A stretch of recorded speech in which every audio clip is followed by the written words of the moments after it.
Welcome in to Snow Canyon High School, home of the Warriors. And Snow Canyon tonight has themselves not only one of Region 10's best opponents, but what could be one of the better games of the entire season. The Warriors are 3-3 coming into this matchup. It hasn't been the season that they imagined when they were picked number 2 in the preseason polls, but the talent is obviously there.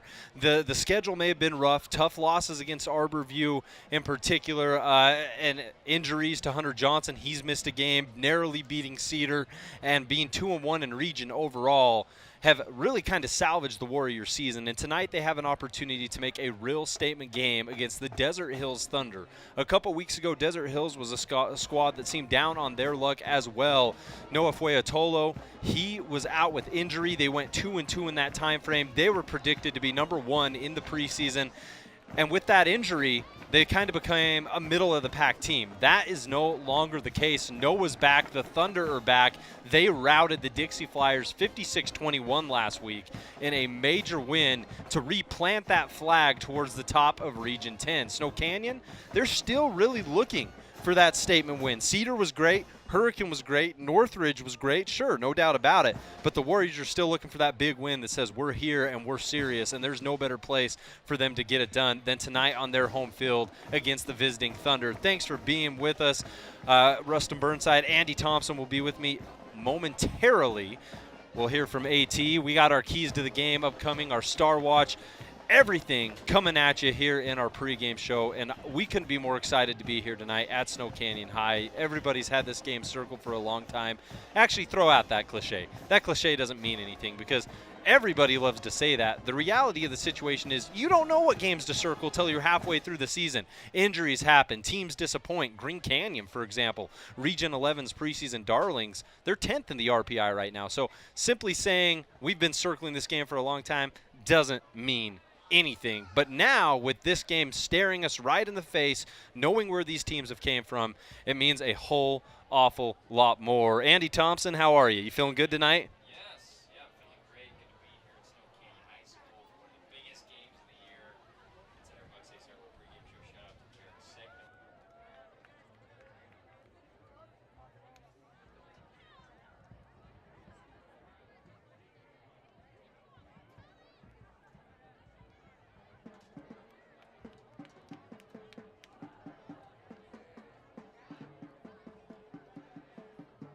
Canyon High School. They're about to take on Desert Hills. We'll be back right after this.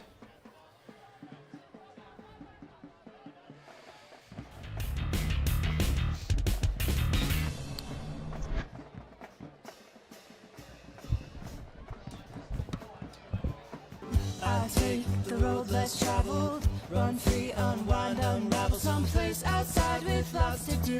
Green trees, red rocks, and don't forget that blue sky. The sunshine shining, sunshine pouring on me. Think I might just stay a while. Say hooray all day because the sun is gonna shine on me. Sun is gonna shine on me.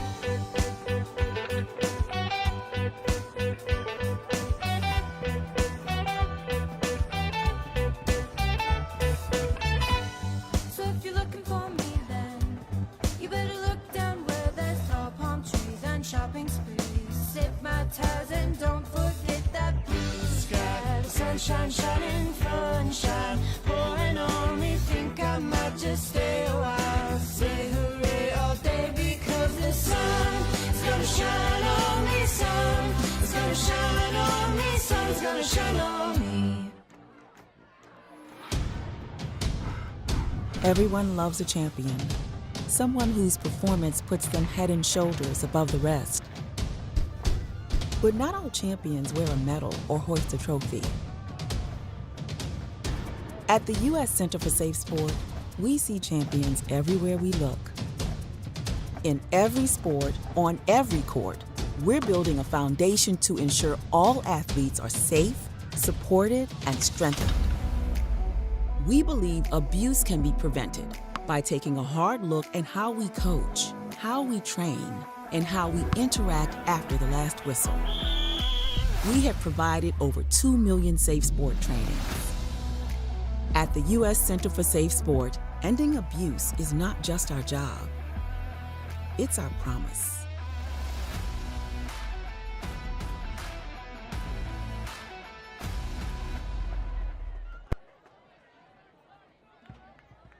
97.7 Rustin Burnside, Andy Thompson. Thanks for being with us here on ESPN 97.7 live from the beautiful Snow Canyon High School in the press box here on the west side. Looking out at the visiting Desert Hills Thunder fans pile in. The Snow Canyon student section is already standing and ready to go. It's a blackout here for the Warriors tonight against the Thunder. Appreciate Ideal Home and Paint. This is the Ideal Home and Paint game of the night, as well as Bucks Ace Hardware. Check out Bucks Ace. 3 locations in southern Utah.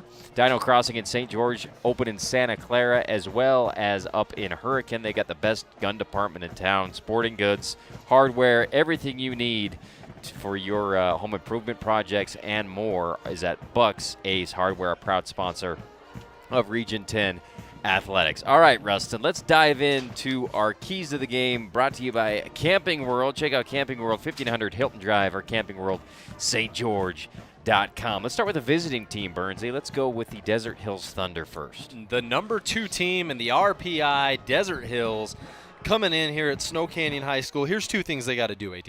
Yeah. First and foremost, they got to contain the quarterback, okay? Now, this sounds like something that's easy to pick because you look at the statistics and you're like, oh, wow, Hunter Johnson, he's really good at running the football. He's not just really good at running the football. He is everything to the Warriors being able to run the football, okay? Check this out.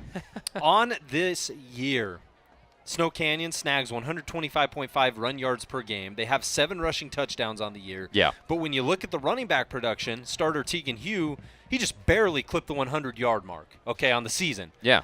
So it's not coming from the backfield. Who's it coming from? Well, that's Hunter Johnson. He's got 477 rush yards. That's top 5 in Utah 4A, and 4 rushing touchdowns, which is as many as Dixie's starting running back and Crimson Cliff's starting running back. So that's exactly what Hunter Johnson does. He runs the football. Desert Hills has not seen a quarterback like this, and they will have to keep a spy around. They'll have to do something tonight to really not allow Johnson to get outside the pocket or on those QB draw plays to keep him in check. If you stop Johnson, you stop the Warriors' run game. For example, when this game was played last year, a 35-32, 35-33 victory in favor of Desert Hills, Snow Canyon only had 52 rushing yards. Hunter Johnson had to throw 5 touchdowns for them to try to mount a late comeback that ultimately fell short. You want to keep a similar vibe tonight by not allowing the run game to be a problem because you have enough going on with Hill, Esplin, and Warner. Lastly, for Desert Hills, you got to prep for the madness here at Snow Canyon High. This has had the feel of a big-time game for quite a little while. A key component of a great team is your mindset. You're coming off an emotional win, 56-21 over Dixie, where you reestablished yourself. Snow Canyon is hungry for a statement. They need a statement game because as great as the wins, like I said earlier, over Northridge, Cedar, and Hurricane are, they don't have that statement win yet. They're looking for it tonight against the Thunder. So if you're Desert Hills, be mentally prepped. They want to give their best shot. Last year's game saw a quarterback duel. Fooey had 4 touchdowns. Johnson had 5. Despite the Desert Hills win, try to avoid that type of shootout. Be ready for what Snow Canyon is going to bring your way tonight. It's football time in southern Utah as we see Desert Hills get ready to storm the field here at Snow Canyon High School. All white unis as they come out with the American flag and the Desert Hills High School flags. Looking good for the Thunder, and then right behind them in their all black with their golden domes, the Snow Canyon Warriors getting a march out. And let's go to their keys to the game for the home team, Snow Canyon Warriors, Burns. Snow Canyon comes into this game number 5 in the RPI. Like I said, no statement win quite yet. They've had a couple tough losses, most particularly to Ridgeline and Crimson Cliffs, a game that they could have sent to overtime. They're looking for something special, and I think what it comes to is covering the middle ground. Last week, Dixie got steamrolled by Desert Hills. We know that as a fact. But look at Taven Mortensen, look at Lincoln Holmes. Going into that Dixie game, they had 221 yards and 1 touchdown on the season total, combined, all together. They left that Dixie game with 260 yards and a touchdown apiece in that win, doubling their production from the season. And a lot of that has to do with Fooey being back in the starting lineup. But really, Desert Hills can utilize that middle ground quite well. Those intermediate routes, that's their bread and butter. Sure, they might try to go to Cummings deep every once in a while, but they're going to be looking for Mortensen. They're going to be looking for Holmes after it proved to be so successful. Lastly, they got to get penetration. If you're Snow Canyon right now, Taven Morris is one of the best running backs. He is the best running back in Utah for a rushing yards, rushing touchdowns, all of those things. We know that. And Fui, he didn't experience a lot of pressure despite limited mobility. So if you're the Warriors, you have to meet Morris at the line of scrimmage. As soon as the ball carrier hits the hole, you can't allow him to gain steam and momentum because he will run you over and pick up yards after contact. So you have to be very cautious. Snow Canyon needs to win the battle at the line of scrimmage. They need to get penetration in order to throw Desert Hills off their rhythm. All right, that's Rustin Burnside with our Camping World keys to the game. And a big one here, Ideal Home and Paint Game of the Night, Desert Hills, Snow Canyon. We're going to take a 3-minute break for the National Anthem. We'll be back with more Bucks Ace Hardware pregame show right after this.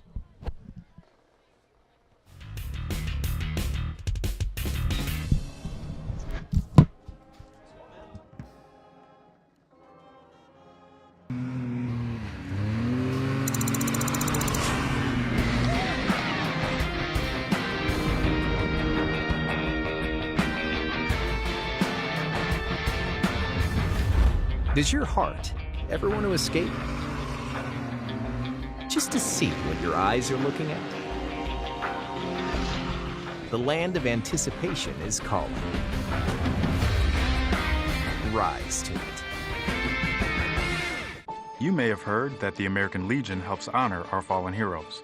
Or that the American Legion helped write the GI Bill, enabling veterans to get a college education.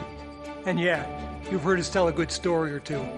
But did you know that the American Legion does so much more for our veterans? From advocacy on Capitol Hill to serving others in our communities, the American Legion continues its tradition of strengthening America through service. Learn more about supporting veterans in your community by visiting legion.org. Keep going.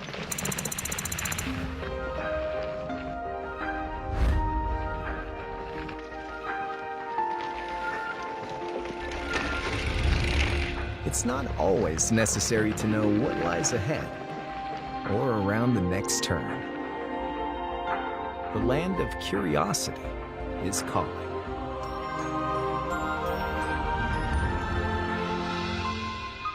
Rise to it.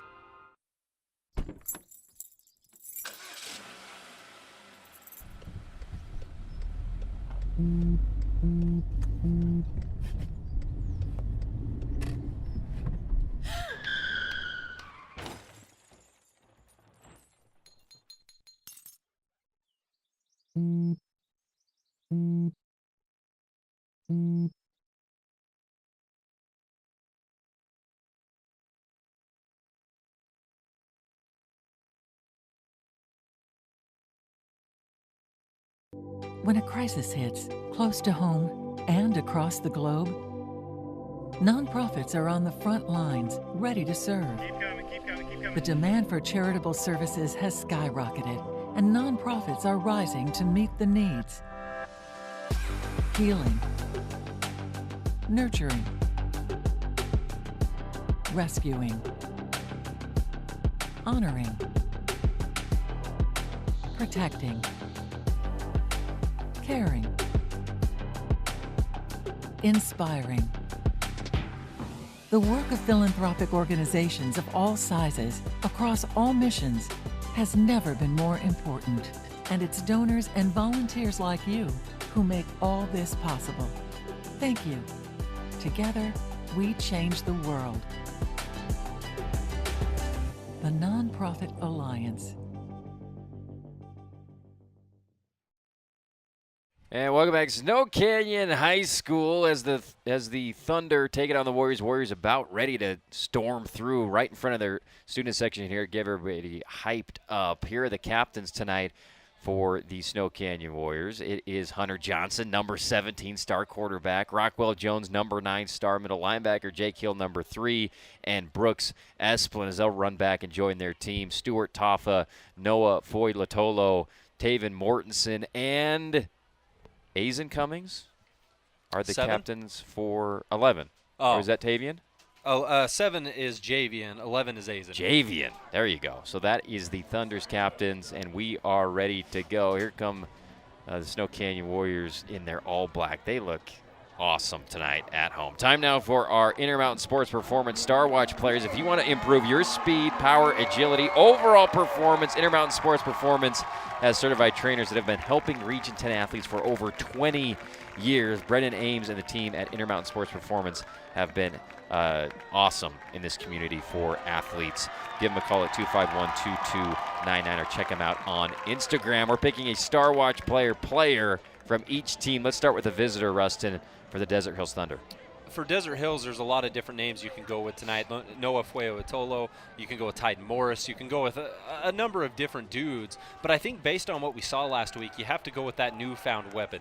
Taven Mortensen came into the game 84 yards on the entire season, left that game with over 150 yards, had a touchdown. You talked about it on the Andy Thompson show. He was running whatever route you needed him to, and he was getting it done. Him and Lincoln Holmes both. But I think that Taven Mortensen, typically applauded for his ability as a safety, has all of a sudden become a crucial piece to this Thunder offense, and I think we're going to see that implemented the rest of the season. So my money tonight is on Taven for the Desert Hills Thunder. All right. Flip that over to the Snow Canyon side of things. For the Warriors, I'm going to go with wide receiver Jake Hill. We know that Desert Hills is going to try to take away Hunter Johnson's ability to run the football. You stop Hunter Johnson, you stop the Warriors' run game. It's as simple as that. Well, it's not that simple. But ultimately, Jake Hill is going to be a big target. He had 86 yards, a touchdown in this game last season, and he's coming off a blowout, 47-0 win over Hurricane, where the Tigers were blanked yet again. But he's coming off a game where he only had 2 catches for 15 yards. You know he wants more, and you know he wants it on the brightest stage, Jake Hill. All right, Jake Hill will be our Intermountain Sports Performance Star Watch player for the Snow Canyon Warriors as the kick goes into the end zone for a touchback, and the Warriors will start their first drive from the 20 in the shade tonight. Thanks for being with us. Ideal Home and Paint game of the night. It's the Thunder and the Warriors here from Snow Canyon High School over on 92.5 FM, 890 AM is where you can listen to Dixie. They're up playing Cedar. If you're looking for the Hurricane Crimson Cliffs game, there's a link to watch that game on sportsradio977.com. Here comes Hunter Johnson and the offense. Back with him is Tegan Hugh, who you've been impressed with so far this year, but needs to have a big game tonight against Desert Hills, Rustin. Twins to either side. They're going to motion Esplin across the formation, fake the handoff. He's looking deep. Hunter Johnson throwing it deep to Jake Hill, who comes down with it through contact. That's an and one catch and a fabulous Freddy's first down, teeing off first play. You talk about through contact, and to prove your point, flag on the field right at the bottom of the interlocked SNC out here in Santa Clara. And we've applauded all year long the Thunder's defensive backs in Clark, in Tuckness, and of course their secondary highlighted by Mortensen and Holmes. Yeah.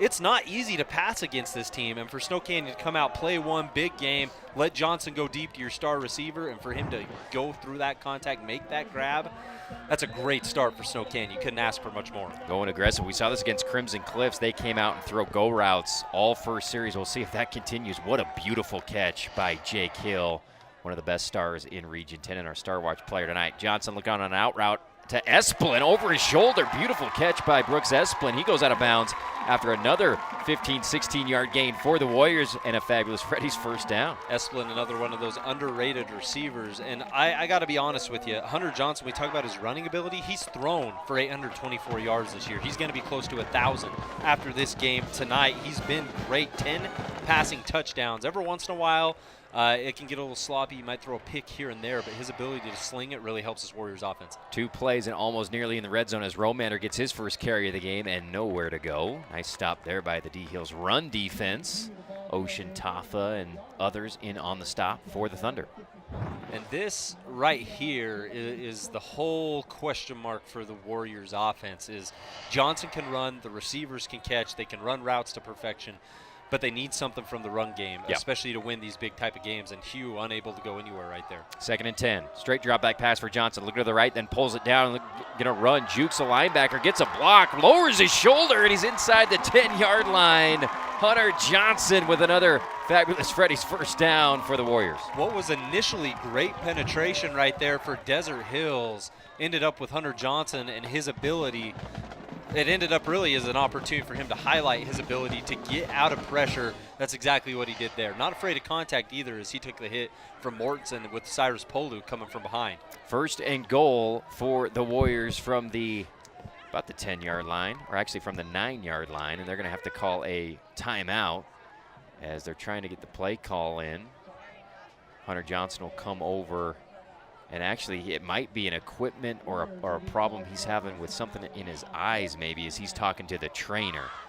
So it seems like a issue with the player, not with trying to get the play in, as the student section jumps up and down, getting ready for a red zone opportunity here for the Warriors. Thanks for being with us. Appreciate all of our sponsors helping us bring you the action tonight, including our friends at Dixie Chiropractic. You can take a timeout to Dixie Chiropractic with the most advanced technology and expertise in all of St. George, and a proud sponsor of Region 10 Athletics. Check out Dr. Ward Wagner at Dixie Chiropractic. What a drive to start the game off here, Rustin, for the Snow Canyon Warriors. How about this? The aggressiveness, and this shouldn't surprise you for a team that's put up 47 once this year, 48 once this year. They can move the football when they want, and right now, this is the interesting development. Tank Kelly is the man out in the gun position with Hugh to his right. I don't know if Johnson's going to be out for a play or what the situation is, but Kelly now in quarterback. Here's Tank.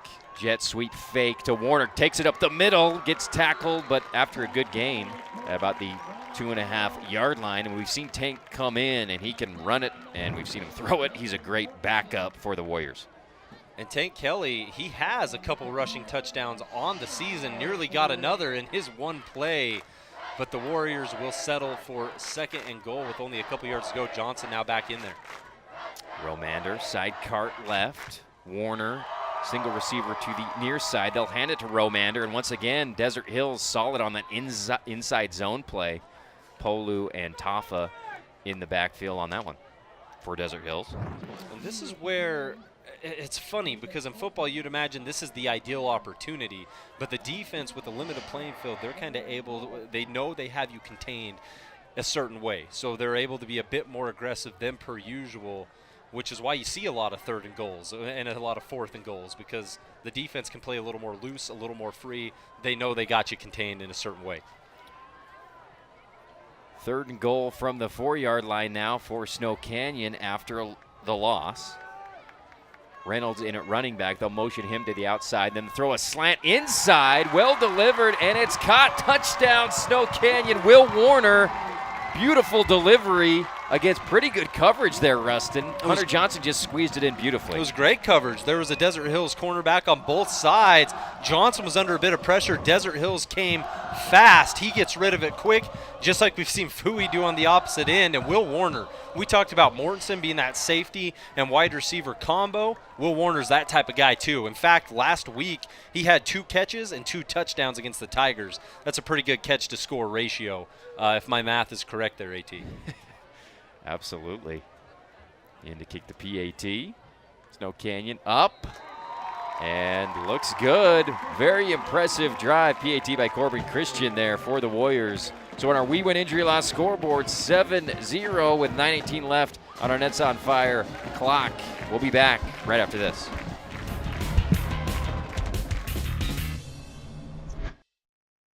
Military families often sacrifice precious time away from loved ones while serving our country.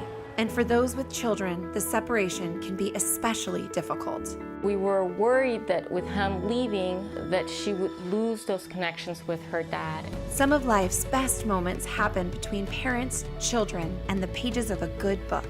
United Through Reading provides that connection. You can watch your mom or dad read a book to you, and it almost feels like they're really there. We ensure they remain a consistent, meaningful part of their children's lives, no matter the distance. Just seeing Jacob recognize Daddy again after a long time just melted my heart. And now, as we're facing greater isolation from our loved ones, United Through Reading is also available to veterans. Learn more about United Through Reading and download our free secure app at unitedthroughreading.org. Here's the boot from Snow Canyon into the end zone. Polu tried to jump up and save it from being in a touchback, and he couldn't do it, so Desert Hills will get the ball on the 20. And I apologize to Tegan Hugh and his parents and grandparents who I'm sure are watching because I've been calling him somebody else. We know who Tegan Hugh is. He's one of their best running backs for Snow Canyon. He's wearing number 24 tonight for the Warriors. Desert Hills trying to respond after giving up touchdown to Snow Canyon. Warriors look stellar on their first offensive drive. Here's Noah Foylatolo, who looked stellar all last game against Dixie in his first game back. He's going to mesh with Taven Morris and hand it to Morris, who has nowhere to go, and he's stacked up there by Snow Canyon. Rockwell Jones in on the play. And Rio Ochoa. How do you say that? Ochoa, I think. Ochoa. Yeah. Does a great job shedding the blocker, getting off his man, and wrapping up Morris. Not an easy guy to take to the turf, but he just does a great job concentrating on the target, doesn't get too involved with the block. It allows him to shed and make the stop. 2nd and 10. They'll put Cummings in motion on the jet sweep. He'll fake it to him, then throw it to the outside. Receiver wasn't looking. He was blocking. Incomplete. And it'll be 3rd and 10. I think he was trying to get it out to Lincoln Holmes in the slot. That's what's tough sometimes with the RPOs is the receiver commits to blocking and doesn't know you're going to yank it out and try to throw it to him. That's exactly what happened there. Holmes had put his hands into his defender, started to push back as the ball hit the turf. Yeah. 3rd and 10. We have Taven Mortensen, near side wide receiver. This is who Noah went to all last week in these types of situations. Noah, straight drop back, looking to the right, looking to launch, then pulls it down, and he's going to be wrangled up and brought down after a couple-yard gain. But, wow, 3 and out for Desert Hills as the Warriors get to Noah in the pocket that time. Tough situation for Fui as he was kind of chased out of there. We know he doesn't have that same mobility, and as he was trying to spin around, he took an absolute shot. It wasn't just a light, I'm going to go down type situation. Snow Canyon made him pay for that one. And Dixie, remember, they scored on their first drive last week. Desert Hills responded. This time, Snow Canyon scores on their first drive. Desert Hills 3 and out. Polu back to punt for Desert Hills. He'll kick it from about the 11. Spiral punt, bounces right around midfield and goes out of bounds. That's where the Warriors will take over. Good field position.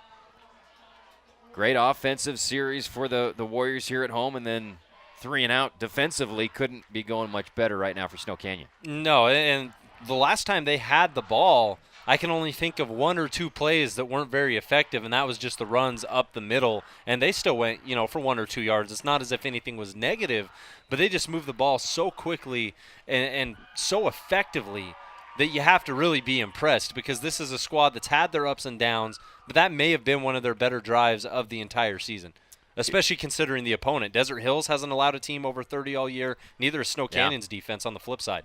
Here's Tank Kelly in the game at quarterback again. He's looking at a throw, and then he's going to pull it down and run, makes a man miss, and then gets tackled right about midfield. The ball pops out. We'll see. It looks like they're saying, nope, he was down. Far side official is pointing at the turf. It'll go to 2nd down as we see the replay here for our TV audience.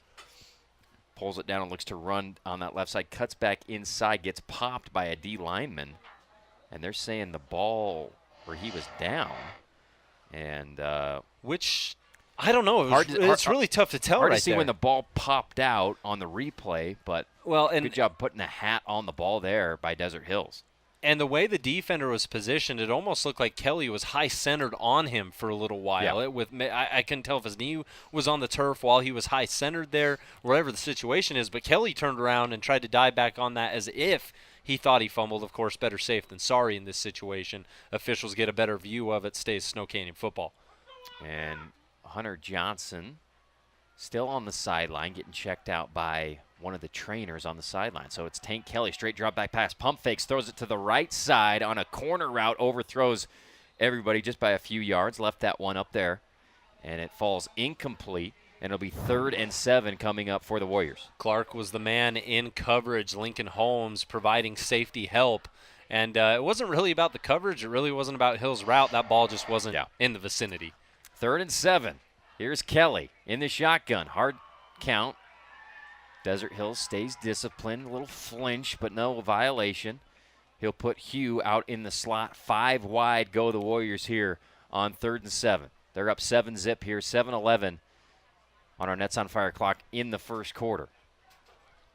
Kelly looking left, communicating to his receivers over there, and we're ready for football. Nope, they're going to look back over Now he takes the snap, and he's looking left for a little out route. It's caught, but just for a few-yard gain. And that is Carson Nowatzki with the catch and makes it 4th and 3 or so. And we'll see if they go for it here. I mean, with the defense doing as well as they did on that first Desert Hills drive, you don't want to take it for granted, especially with an offense as good as the Thunder, but you might be feeling a little confident. 4th and 3. They're going to keep it 5 wide. He is going to take the snap, looking for a slant, throws a beautiful pass, and it's off the arms of Brooks Esplin. That may have been 6, and Brooks knows it. What a rarity to see a drop pass there by number 22. Well-delivered ball by Kelly. Even if it wasn't going to be 6, which I think you're right, he had a step on Holmes with nobody else beyond, and unfortunately, that was a good thrown ball when it doesn't just fall to the turf but ricochets off the target. And that's what happened there is that ball went back the other direction. That had some force on it. And Esplin's got to turn around and just flush that play as he's back on defense, one of their key players on both sides of the ball. Fake the jet sweep. They throw to Esplin's guy. Well defended, incomplete. Cummings wants a flag. He won't get it. And it'll go to 2nd and 10. Javion Cummings last week, we get a great look at it here courtesy of CEC TV. I know that's a bang-bang play. That's a tough one to throw any type of flag on. And for Javion, his targets last week, they were all deep balls for the most part. I think maybe one wasn't, right. But Noah tried to find him deep every time, and Mortensen and Holmes were kind of those mid-range guys. Here's Noah, 2nd and 10, trying to get his mojo going. Throws a inside route, look-in route on the seam, complete for about a 9-yard gain to Cummings on the other side. Or sorry, was that Kroll? I think that was Kona Kroll. Oh, Kona Kroll getting his first target of the game. Nice catch. Good spot by Noah. 3rd and short coming up for the Thunder. They hurry to the line. Kroll in the H-back. He's got Polu in at tight end right in front of him. And they're just going to hand it off to Taven Mortensen. Once again, he's met in the backfield. Nowhere to go. Huge stop by Snow Canyon. Tackle for loss. A gang of Warriors. I see a lot of different guys back there. Rockwell Jones amongst them. Coulter Stewart, another big name. Multiple Warriors getting it done. And we talked about this in our Camping World Keys to the Game. If they wanted to win this ball game, they were going to have to win at the line of scrimmage. They were going to have to get penetration, and that's exactly what they show right there. 4th down on the way. Beautiful play. 4th down, 4 to go for Desert Hills. Will they go at midfield, or are they just going to look to hard count it, then call a timeout? And looks like they are going to call a timeout as opposed to taking them to delay a game. We'll see if they talk about it, come out, and want to go for it. We'll take a 45-second break. We'll be back with more action from Snow Canyon High School right here on ESPN 97.7.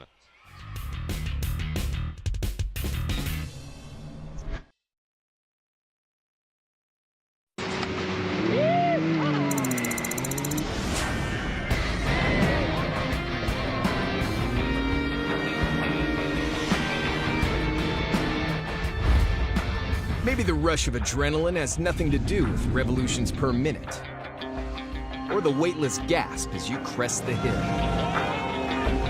The land of adrenaline is called.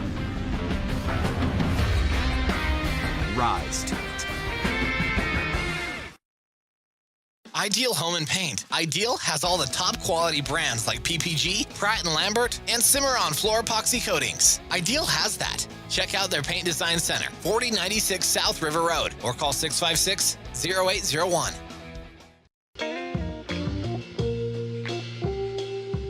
There's so many rewards in life. You coming into our home was one of the great.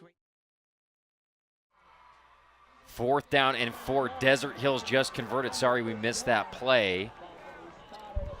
And did they give it to Kona? Yeah, they called the first down. Here it is. Replay for our TV audience who missed it because I sent it to break.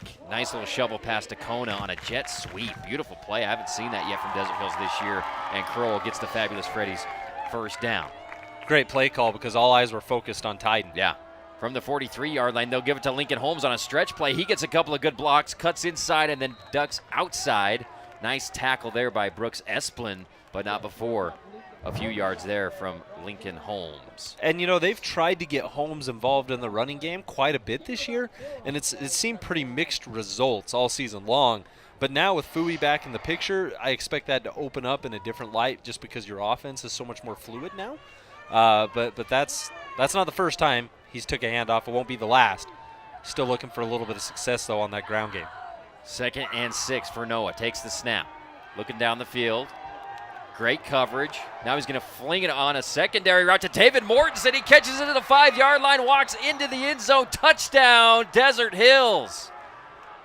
On a freelance play, Mortensen ran his first route, broke it off, Rustin, and that's just great chemistry between those two guys on the touchdown throw. It's great chemistry, but look at this pocket work from Noah. He steps up, Snow Canyon gets pressure, he's able to avoid, puts that right hand out, pushes off, steps to the left, knows that Mortensen has his man beat and delivers a strike, and that wasn't really a ball. Probably didn't have the zip on it he fully wanted, but Mortensen didn't have to come all the way back to it, able to keep momentum into the end zone. And the PAT is up and good. We got a 7-7 ball game in our We Win Injury Loss scoreboard with 4:38 left in the first quarter. We'll be back right after this.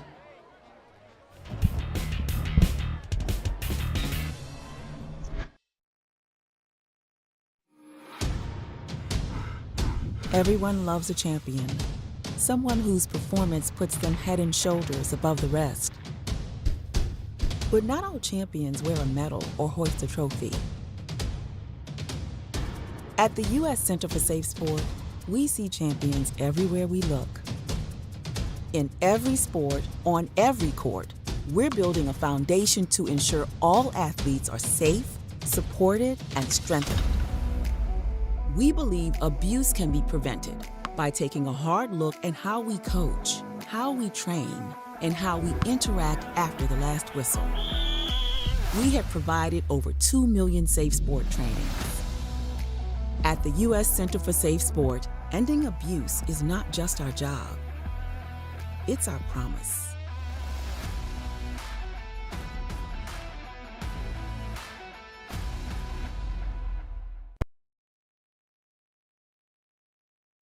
Andy Thompson. Kickoff from Desert Hills goes out of bounds at about the 2-yard line. He wanted to get it just inside the pylon for a touchback. Instead, it'll be a penalty, and Snow Canyon will get the ball at the 35-yard line. And that was a tough drive for the Snow Canyon defense because there was a moment where it was 4th and 4, right? Let's flash back to that. You thought you had to stop. Desert Hills tried a hard count. Nothing there. They went and called timeout, and Warriors players were coming off the field fist pumping, celebrating because, yeah, they had done a great job. But Desert Hills comes back out, revised plan, all eyes on Taven. They give it to Kona. He picks up the 4, extends the drive, and then Noah does the rest with a great strike delivered to Taven Mortensen. 1st and 10, Hunter Johnson back in the game. He looks one way, then decides to pull it down and run it, then slides just short of the line to gain for a 9-yard run. Hunter Johnson's dangerous once he gets those feet going. Yeah, and every time that you think you have the angle on him, Shotwell right here thinks he has the right angle on him. And he just hits the gas and just has that extra burst of speed that makes him incredibly difficult to tackle. 2nd and 1. We'll see if they want to take a shot here or if they're content to just get the first down. Hugh to the left of Hunter Johnson, trips to the near side. Hunter takes the snap, draw up the middle, and is going to be chased down from the backside for a loss by Desert Hills. Beautiful defensive play by the Thunder. I think Kona was back there. And number 44 for Desert Hills getting it done. I think that's Davis Olson coming backside from that defensive end position. Yeah, Olson actually had the initial contact. Wow. 3rd down, 4 to go. 5 wide for Johnson. He's looking at the inside. This time hits Brooks Esplin. He comes down with it, breaks a tackle, spins, and gets the fabulous Freddie's first down. Love going right back to that play to your senior. And this time he pays it off for you. Yeah, renewed confidence from Brooks Esplin. He had a rough go. He dropped that play that would have been a first down, possibly a touchdown, and then he was the man on coverage when Mortensen scored that last touchdown. So to come out, make a grab like that in the middle, shed a couple tackles, that goes a long way to restore that confidence. 1st and 10, Hunter bobbles the snap, has to run backwards, and now running out of the pocket to the right, cuts back inside. He's swallowed up by Desert Hills and Jagger Shotwell, but not before getting about a 7-yard gain. As the play got discombobulated right off the bat, but he can make something out of nothing. What really kind of broke that down is the snap was bobbled, It hit his hands, kind of rotated in the air. He had to regather that before he could think of doing anything else. And what does Johnson do best? Takes off, moves with the football, and that's what we got there, setting up a 2nd down and short. And he's going to hand it off to Jake Hill on a jet sweep. Jake spins off a tackle. Great job by Taven Mortensen getting in the backfield there by Desert Hills and stopping Hill before he could get going too fast. Yeah, just when you think Hill would have a little momentum, Hugh missed that block on Taven as he came in at full speed, got to Hill's ankles, which is the best way to tackle somebody like Jake. 7-7 ball game here at Snow Canyon High School with 2 minutes left in our Nets on Fire clock. Rustin Burnside, Andy Thompson here with you. 3rd and short coming up for Snow Canyon. Here's Johnson. Hands it off up the middle to Reynolds, who gets ahead of steam and easily gets the Fabulous Freddy's 1st down for the Warriors. Max Reynolds is this team's power back, if you will. You always kind of have your scat back, the one who's quick on their feet, able to juke left, right, spin, whatever you want. More of your Madden-esque type back, and then you have your power back straight up, and that's Max Reynolds coming off a game where he had 2 touchdowns against the Tigers. Johnson, 1st and 10. Throws it outside on an out route to Nowatzki, who breaks a tackle, stays in bounds somehow. Sorry, that's Will Warner, not Nowatzki. And showing off the breakaway speed and tiptoeing down the sidelines for another Fabulous Freddy's 1st down for the Warriors. Look at this. Great route, able to get there, and then to get past Tuckness without stepping out of bounds to pick up extra yardage. That's big time. Most receivers might step out there, wait for the contact. Warner just plows on through and gets the Warriors into the red zone in this 7-7 ball game. Jake Hill singled up on the near side here for Snow Canyon. 1st and 10 from the 15-yard line. Hunter looking left and now rolling right. Hill is covered with 2 guys. He throws to the corner, off the fingertips, and incomplete. Nice attempt there by Hunter Johnson, just a little bit out of the full reach of Jake Hill. The coverage on this was phenomenal, and the throw on this was amazing itself, because look at how well that ball has to be placed for it to even touch Hill's hands, for him to have an opportunity. Clark had fronted Hill. Somehow that ball still hit his hands. Not an easy catch to make. There's no way I'm making that catch, but he gave his receiver an opportunity, and that's sometimes all you can ask. 2nd and 10. For Johnson from the 15-yard line. Looking at a throw again to the left side, this time complete to Warner. Good enough for a 1st down inside the 5. And for the 2nd time in 2 plays, Will Warner makes a great play. Not too different from the last reception Warner had. You just kind of go down, curl back towards the sideline, working on Riker Tuckness.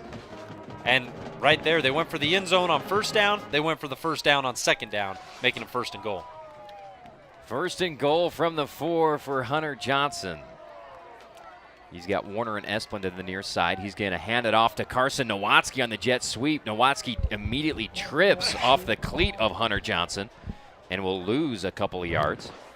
Tough situation there.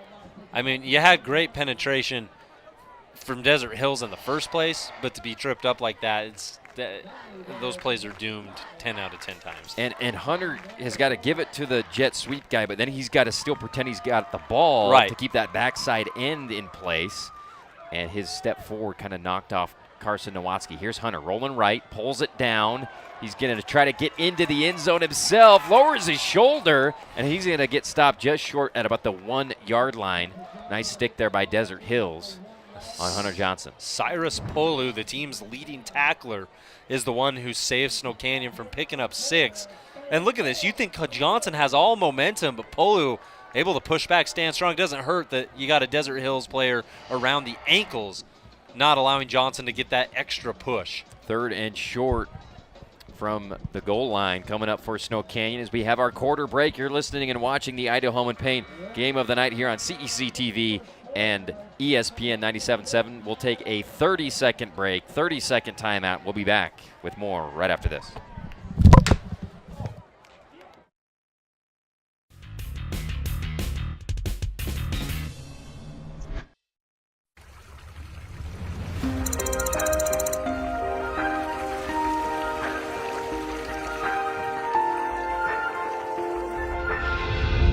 Ever wonder what's just over the horizon? You should. The land of curiosity is calling.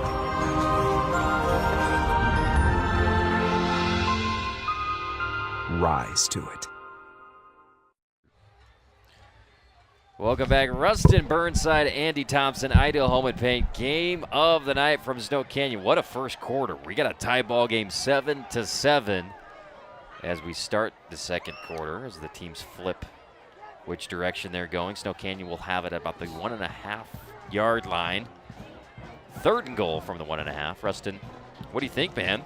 Great game so far. It's been a fantastic game. And for two teams who have yet to allow more than 30 points from any opponent this year on the defensive side of the ball, the offense tonight, it's been quick, it's been fluid. You had the big chunk play from Fui to Taven Mortensen, and then Snow Canyon has really moved down the field effortlessly every drive that Hunter Johnson has been back there in the gun.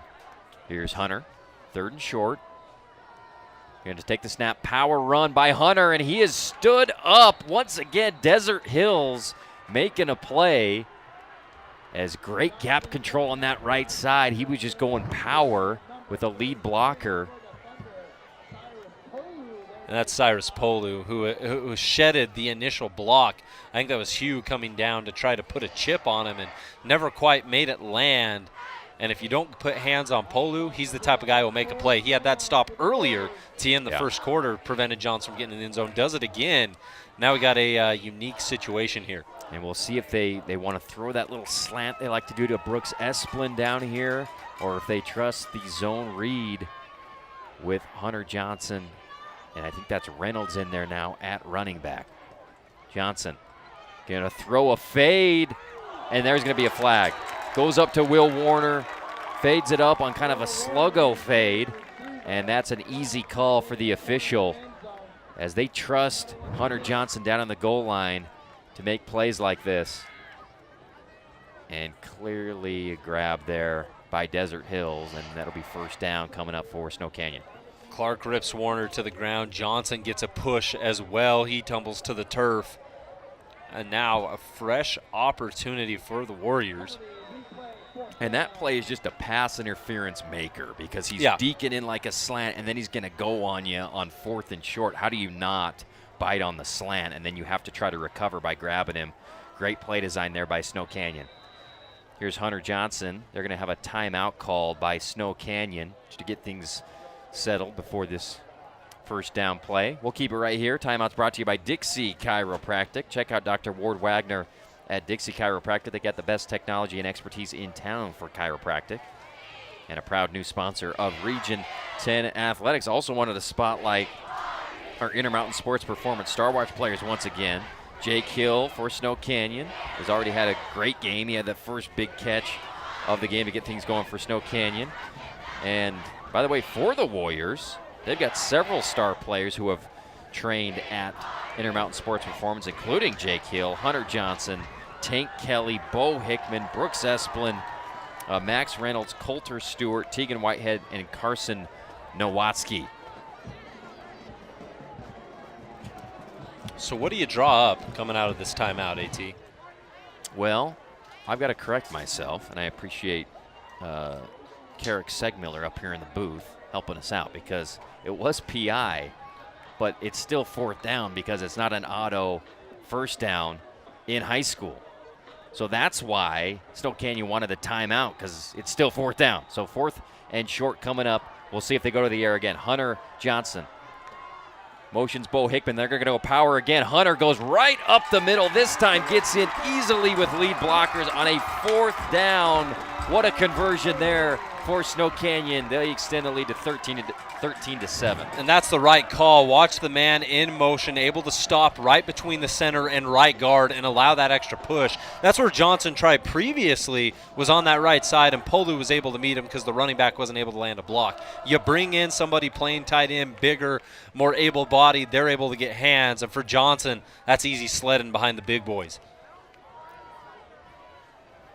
And after getting stuck on that same play a couple plays ago, they went back to it, had Bo Hickman motioning across for an extra blocker, and a statement touchdown play there by Snow Canyon. We'll take the 30-second break. We'll be back with more second quarter action right here on ESPN 97.7.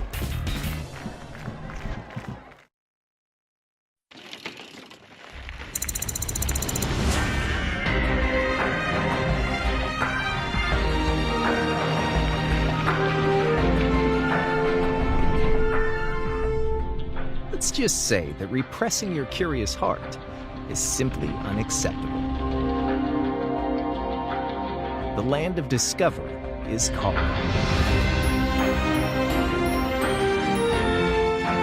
Rise to it. Welcome back, Rustin Burnside, Andy Thompson. Thanks for being with us. Great game so far. Snow Canyon just takes the touchdown lead on their last drive. Power run by Hunter Johnson. He has been awesome with his feet tonight and throwing the ball.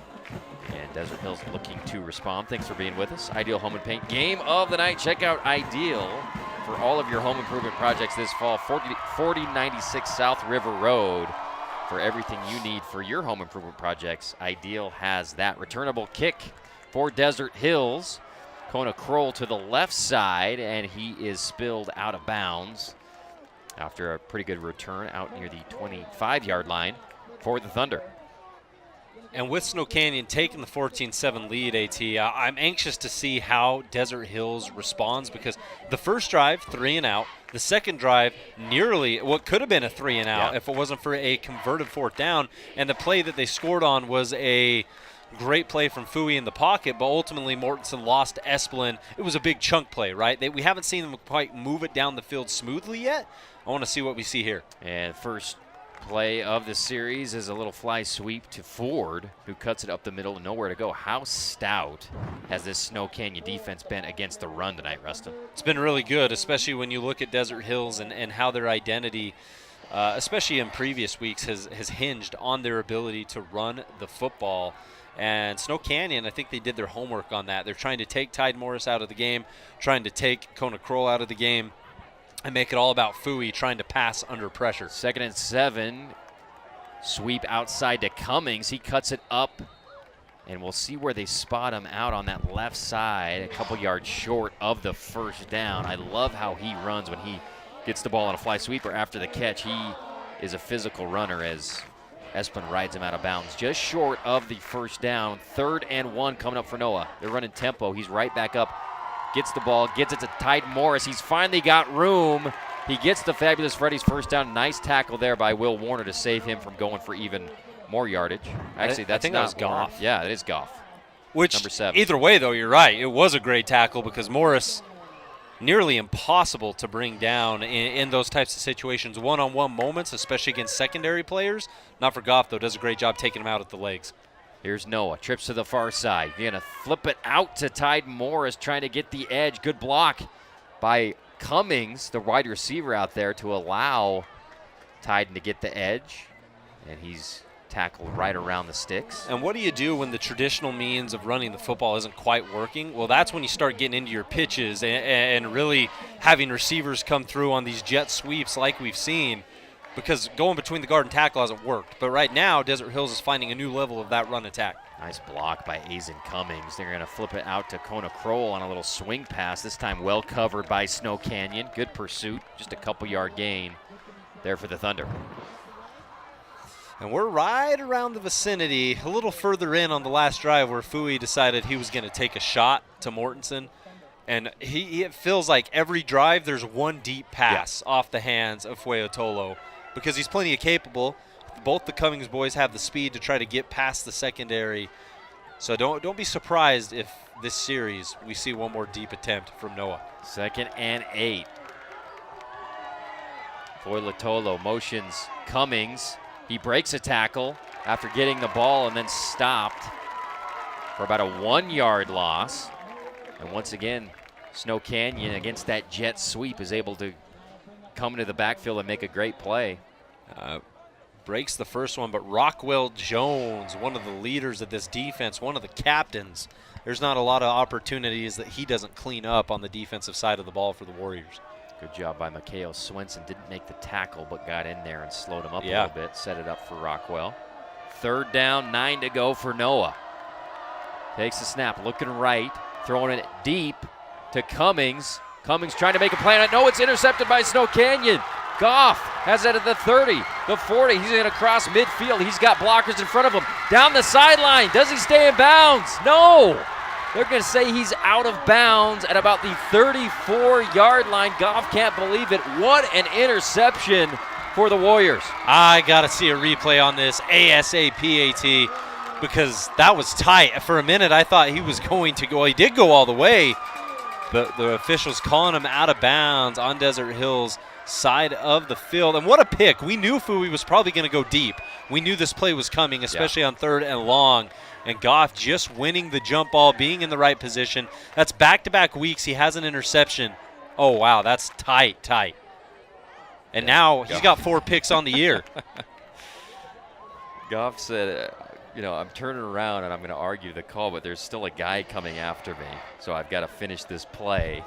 And you called it, Rustin. You said, hey, Noah's going to go deep at some point. There is a flag down on the play. We'll get the call here, but what a play by Goff. It would turn it into a 50-50 ball. It's going all the way to the 35-yard line of Snow Canyon, and I didn't see the call. So I'm assuming there had to be a block or something like that after the interception. Going back up the field, I don't know. It's tough in those types of situations, especially when you have defensive linemen who are coming back to the ball and they have an opportunity to throw a block. They're going to take it. Exactly. Whatever it is, Snow Canyon ball, great pick from Goff. Back-to-back weeks now with an interception. So from the 35 is where Snow Canyon will take over. Hunter Johnson throwing it deep down the sideline to Thompson, and he just overshoots him a little bit. Trying to catch Desert Hills off guard after the turnover with a deep one. And Thompson does a great job getting past his man. Nothing fancy, no crazy stick, no crazy spin, nothing out of the ordinary. He just used pure speed, caught the cornerback unaware. They just couldn't find that connection. 14-7, Snow Canyon with the lead and the ball. 7:35 on our Nets on Fire clock. Motion man for Snow Canyon. Hunter Johnson fakes it, runs it up the middle, gets a couple-yard gain for the Warriors. And now the Desert Hills defense, anytime they have the one stop, and that was when Kelly was the quarterback, the one drive he had. But with Johnson back there, it's been a different Warriors offense, and the Desert Hills defense has yet to quite adjust. Here's their big moment on this 3rd down for Desert Hills to maybe provide a little bit of pressure. 3rd down, 8 to go for the Warriors. Twins to either side. Johnson, straight drop back pass, throwing it to the right side on a comeback at the sticks. Incomplete, little low, intended for Jake Hill. And the Warriors will be forced to punt here with 6:59 left in the first half. Johnson had a decent amount of time. There's some pressure at the end of that throw, but like you said, just left it a little short. Hill had to come back to it, not able to make the reception. And in comes Tank Kelly. An offensive formation here for the Warriors. But we'll see if Tank just wants to boot it. Yep. Quick kick. And it'll bounce at the 30, come back a couple yards, take a Desert Hills bounce, and that's where the Thunder will take over. And good stop there by Desert Hills after throwing the pick. Snow Canyon can't capitalize. Thanks for being with us. Appreciate all of our sponsors helping us bring you the game tonight, including our friends at Fabulous Freddy's. 2 Fabulous Freddy's locations in southern Utah, River Road and Bluff Street. Check out Ike's Famous Sandwiches at the Bluff Street location. If you haven't yet, you've got to try Ike's Famous Sandwiches. They are unbelievable. Try the beast mode, Marshawn Lynch. That's what I always get. 1st and 10 for Noah Foy-Latolo. Little fake sweep, counter action to Taven Mortensen, and he makes a physical run for an 8-yard gain there on 1st down for the Thunder. Yeah, Taven Mortensen, somebody that Snow Canyon Faithful's familiar with. That's right. A couple years ago, he donned the green, black, and gold of the Warriors. 2nd down, 2 to go. Noah flinging it outside to Taven Mortensen. He's going to cut it back inside, lower his shoulder, get the Fabulous Freddy's 1st down. And we always follow where the ball goes in doing play-by-play, but for those watching at home, watch out for this left tackle for Desert Hills because he hits about 9 guys a play. That's Stu Taffa. Well, he's got so much power that he can just push one guy, recognize they won't be able to get back in the play, and move on to the next. 1st and 10 for Desert Hills. Noah takes the snap, bubble screen outside to Cummings. He's going to make a man miss. Gets hit after about a 5-yard gain and knocked out of bounds for D. Hills. This game's really had a smorgasbord of everything you would want as a football fan. You've had your big chunk plays that have happened. You've had your turnovers that have happened. You've had your quarterback drama with Johnson being on the sideline for a little bit, Kelly having to take a couple plays. Got the rivalry aspect. It's delivering. 2nd and 5. Noah throwing a slant, trying to squeeze it in low there to Cummings. Great defense by Brooks Esplin. And Rockwell Jones dropping back into his hook zone. Great coverage by the Warriors. And ever since Esplin had that play, that touchdown that he gave up to Mortensen, he has been locked in tonight. They've targeted him a couple different times, went his direction. I don't think he's allowed a reception ever since that score. 3rd and 5 from the 50 for Desert Hills. Probably 4-down territory for Jim Eggleston and the Thunder offense. Here's Noah setting up a screen, throws it to Tide. One-handed catch on the right side. He's got the first down and 5 yards more. What a catch there by Morris. And the patience also from Fui to just kind of let that play roll out. He could have forced the issue, been a little nervous. Instead, he kind of jumps in the air, delivers that ball. And you said it, AT. Nice grab from Tyden Morris, one-handed. He's had a couple passes he's dropped this year, and you can tell over on the sideline it eats him up, and he's been working on that. Great snag. 1st and 10 for the Thunder in Warrior territory. Throw goes outside to Kona Kroll. He cuts it up back to the middle, then outside, runs over a couple of guys, and gets a fabulous Freddy's first down. Kona Kroll with some nifty moves and power at the end for the Thunder.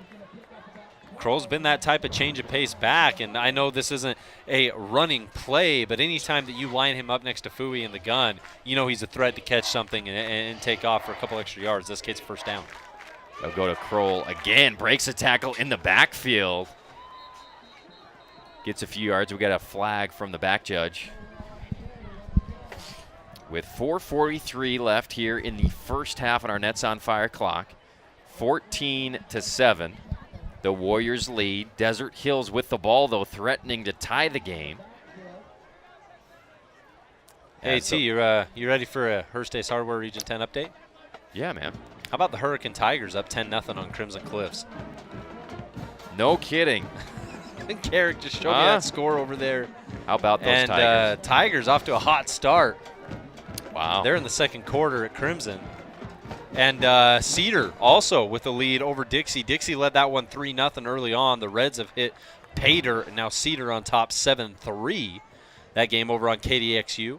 Check it out on Sports Radio, 97.7.com. Good ones brewing. Maybe potential early upsets. Cedar on top of Dixie, Hurricane on top of Crimson. Wow, some Hearst Ace Hardware updates for you. Stay tuned as we're approaching the InfoWest halftime show. We'll take a 30-second timeout. Brought to you by Dixie Chiropractic. We'll be back right after this.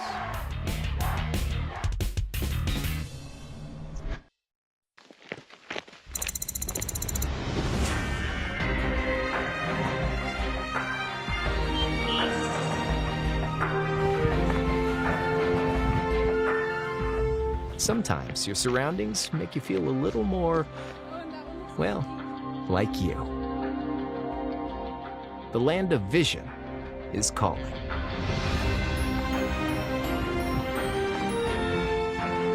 Rise to it. Welcome back, resident Burnside, Andy Thompson.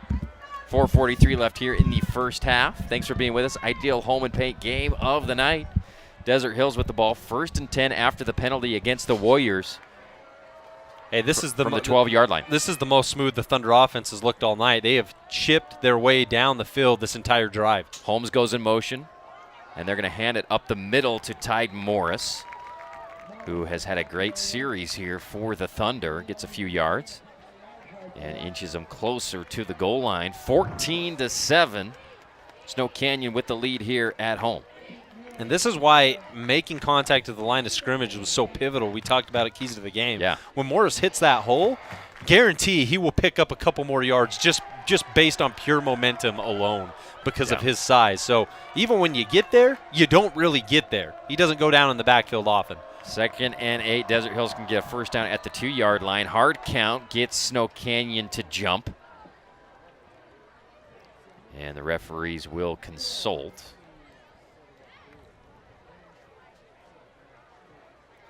And we'll see what the call is going to be here.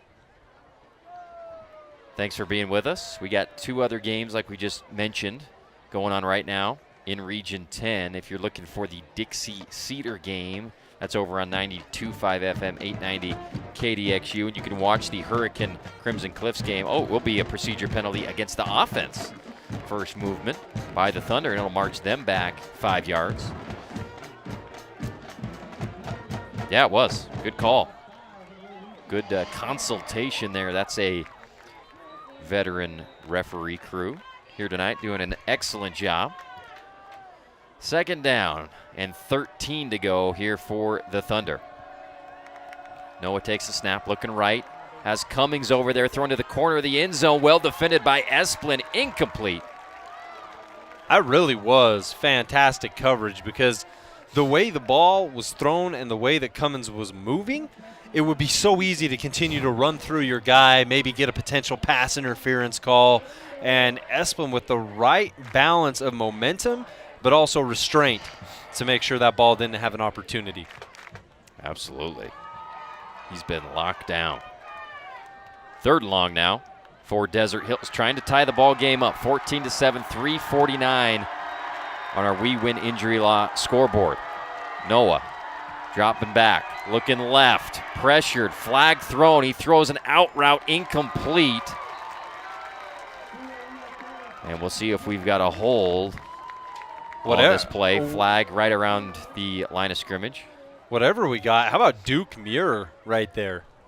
Holy goodness, he blasted through that line. Hold against Desert Hills. It will be declined by Snow Canyon. They'll go to 4th down. Watch Duke go to work here. Just takes the right guard, pushes him all the way back. It makes Fui have to get rid of that football. That was a small glimpse of, remember that play from the blind side? Michael Orr takes that guy all the way down the field. Right. He had that type of momentum. That That's was right. a great push. And Desert Hill's going to bring in the field goal crew. Lincoln Holmes will hold it for the Thunder.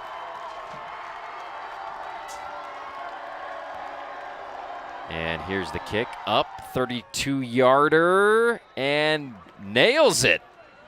Up and good for Desert Hills. 14-10 now the score on our We Win Injury Law scoreboard as we get the kicker. Yeah, I'm assuming it almost looked like 52, but that can't be accurate because typically they got Tristan John and they have Shaden Scott. Right. Which Shaden Scott is typically the one to come out and hit field goals where John's their extra point guy. All right, we'll figure out who the kicker was because he deserves credit for booting it in there and making it a 14-10 game. Nice job. Thanks for being with us. Rustin Burnside, Andy Thompson, ESPN 97.7. We'll keep you abreast of any other Region 10 updates throughout the game. Brought to you by Hearst Ace Hardware. Check them out in the heart of Cedar City and St. George for a variety of products with prices that please at Hearst Ace Hardware. I swear that was 52. That's what I thought I saw too. Here's the kick. We'll see if it is returnable for Snow Canyon. It is from the right hash. Here comes Will Warner. Full head of speed, chased down, well covered by Desert Hills. He takes a big hit right at the 20-yard line from Ashton Carnley. And that's where Snow Canyon will try to add to their lead headed into the locker room. They lead 14-10. You know, 3 minutes, 29 seconds, that's plenty enough time for this Warriors offense and the way that they've been able to work throughout the night. Both offenses, they've been pretty fluid.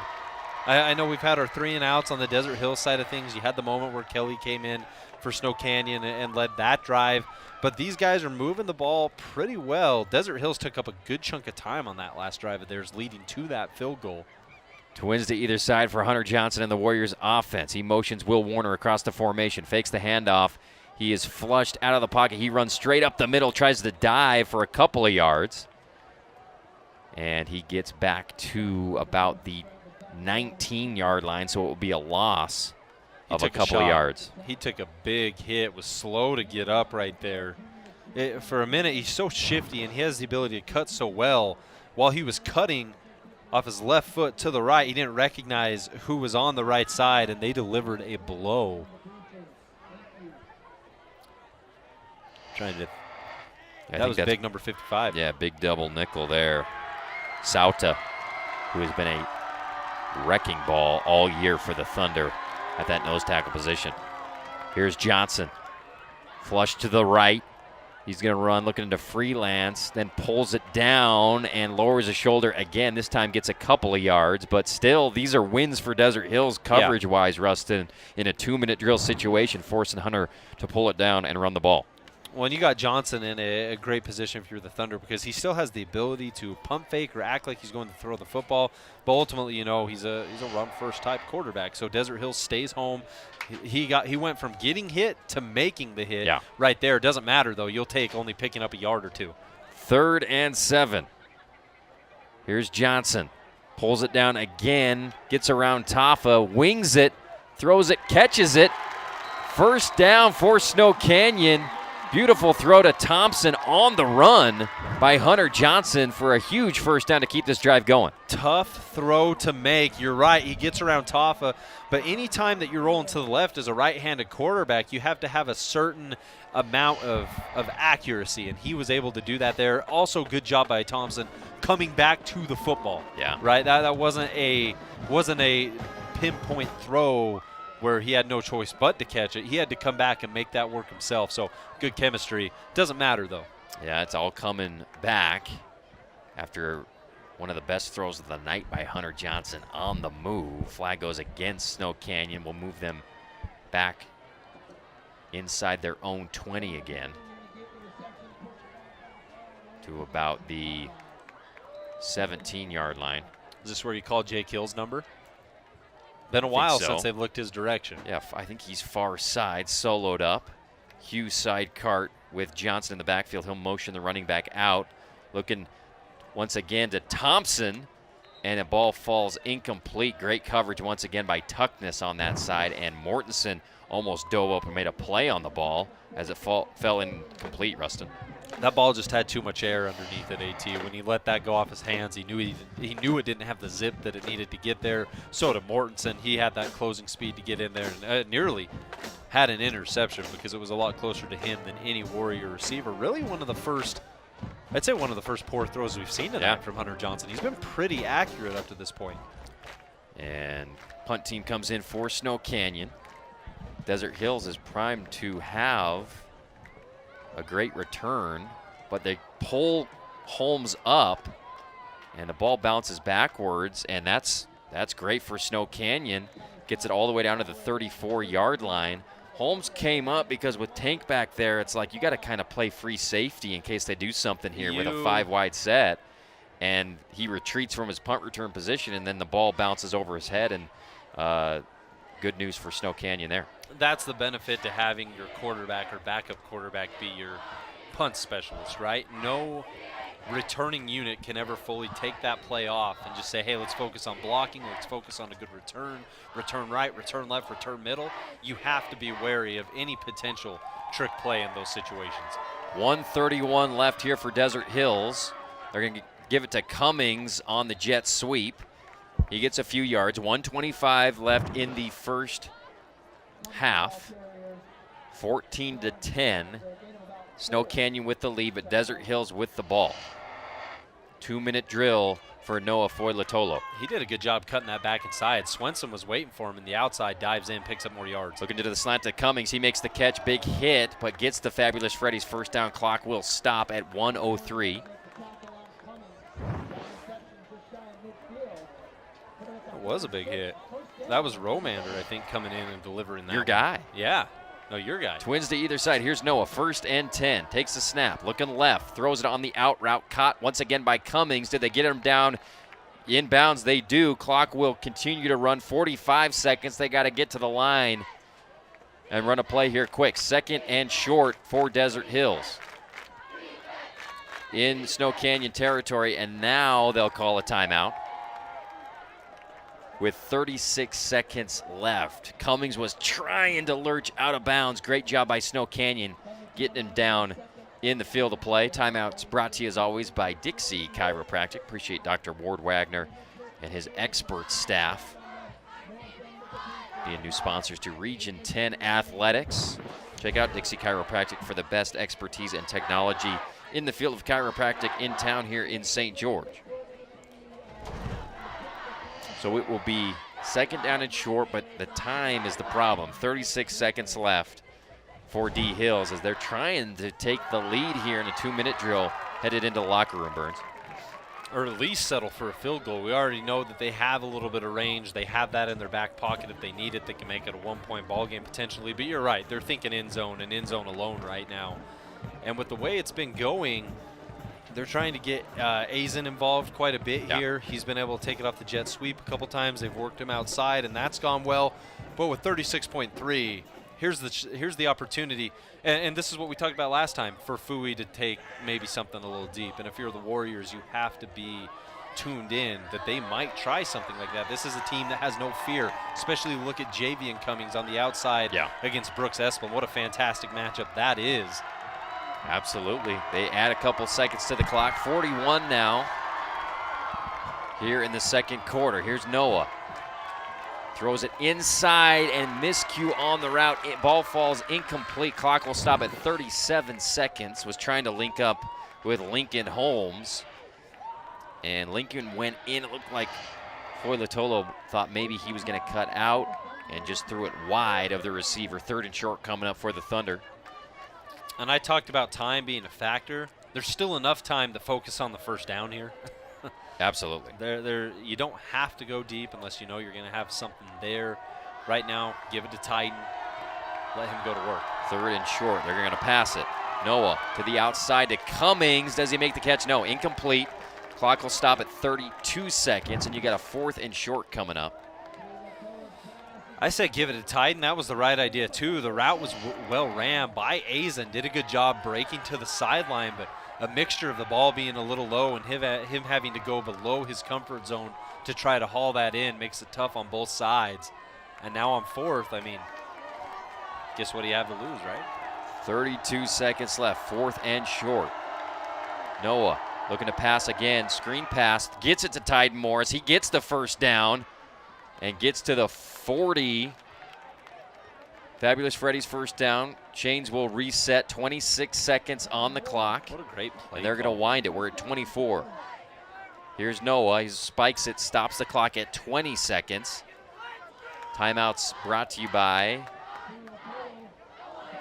Dixie Chiropractic. So here's my thing, AT. If you're a defender and you're coming in, you want to provide a little pressure on the quarterback, and you go untouched into the backfield, you think that's a great thing, right? You're like, oh, man, no one's here. I'm zoning in until you realize, wait, it's a screen.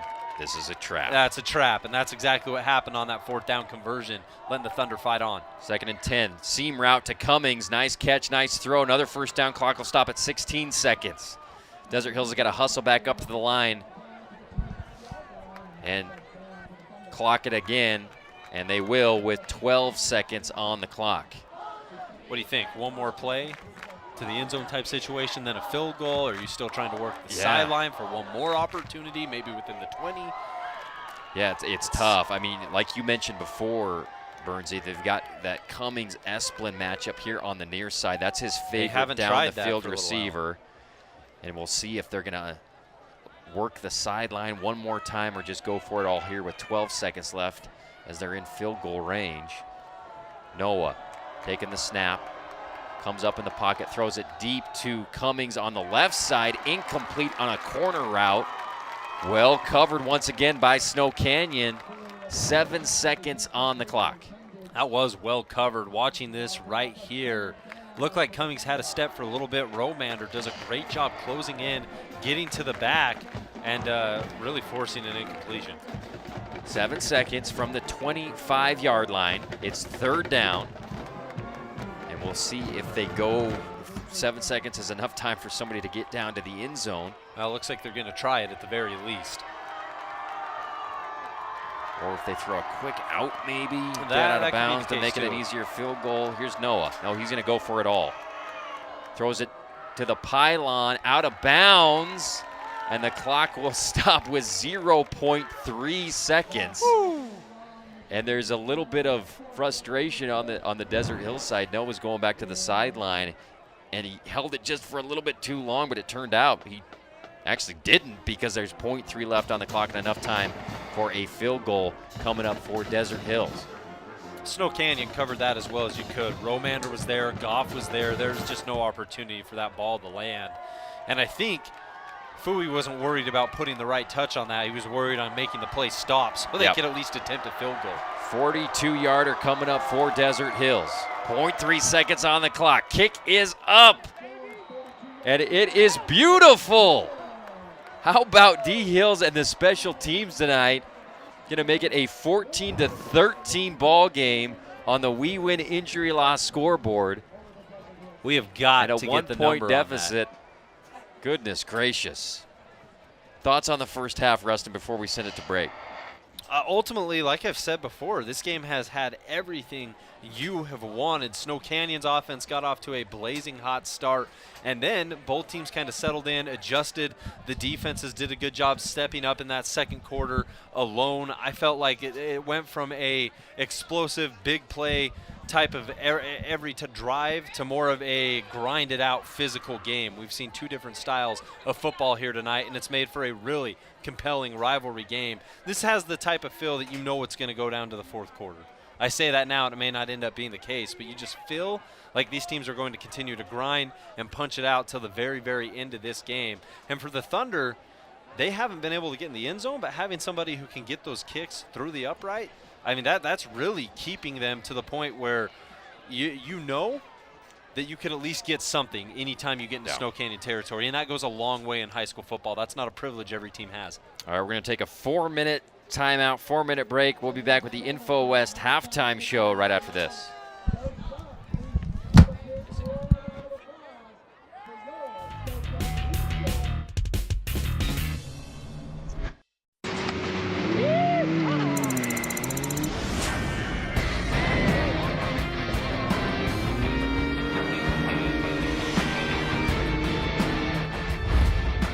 Maybe the rush of adrenaline has nothing to do with revolutions per minute, or the weightless gasp as you crest the hill.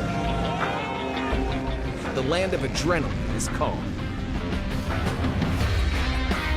Rise to it.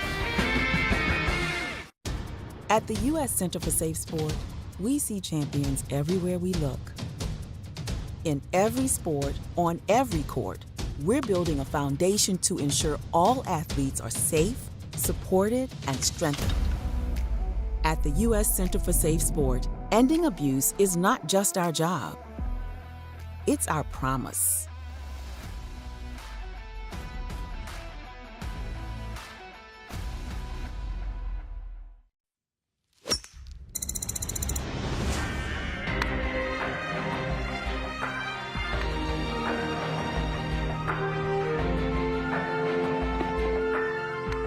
If you don't find it in your game, you'll definitely find it in your surroundings.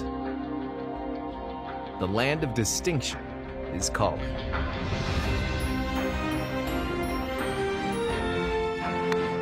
Rise to it. Hey world, I have a quick message. It's about safe driving. All right, let's go. Anytime you're driving, have the seatbelt buckled tight, both hands on the wheel and your phone out of sight. When not in your hand trying to text somebody back, because if you do, your car might get smacked. The moral of the story, just put your phone down. The people on the road will stay safe and sound. Put your phone down, put your phone down. People on the road will stay safe and sound. Yeah.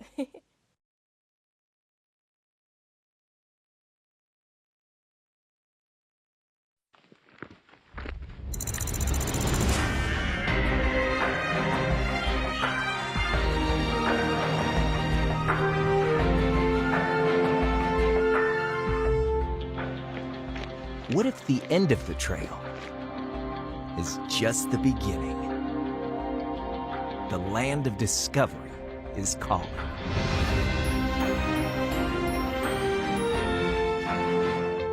Rise to it. Military families often sacrifice precious time away from loved ones while serving our country.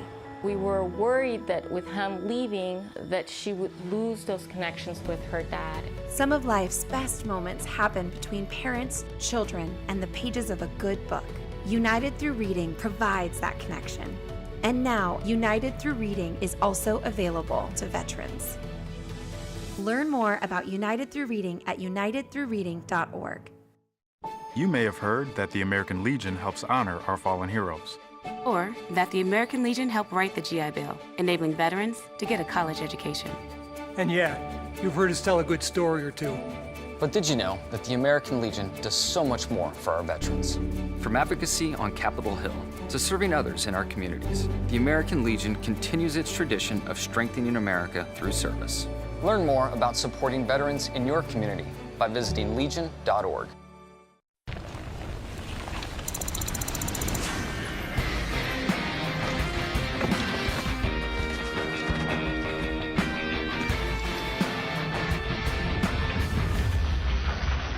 When the rush of life transforms into the rush of elation, the land of exhilaration is calling. Rise to it.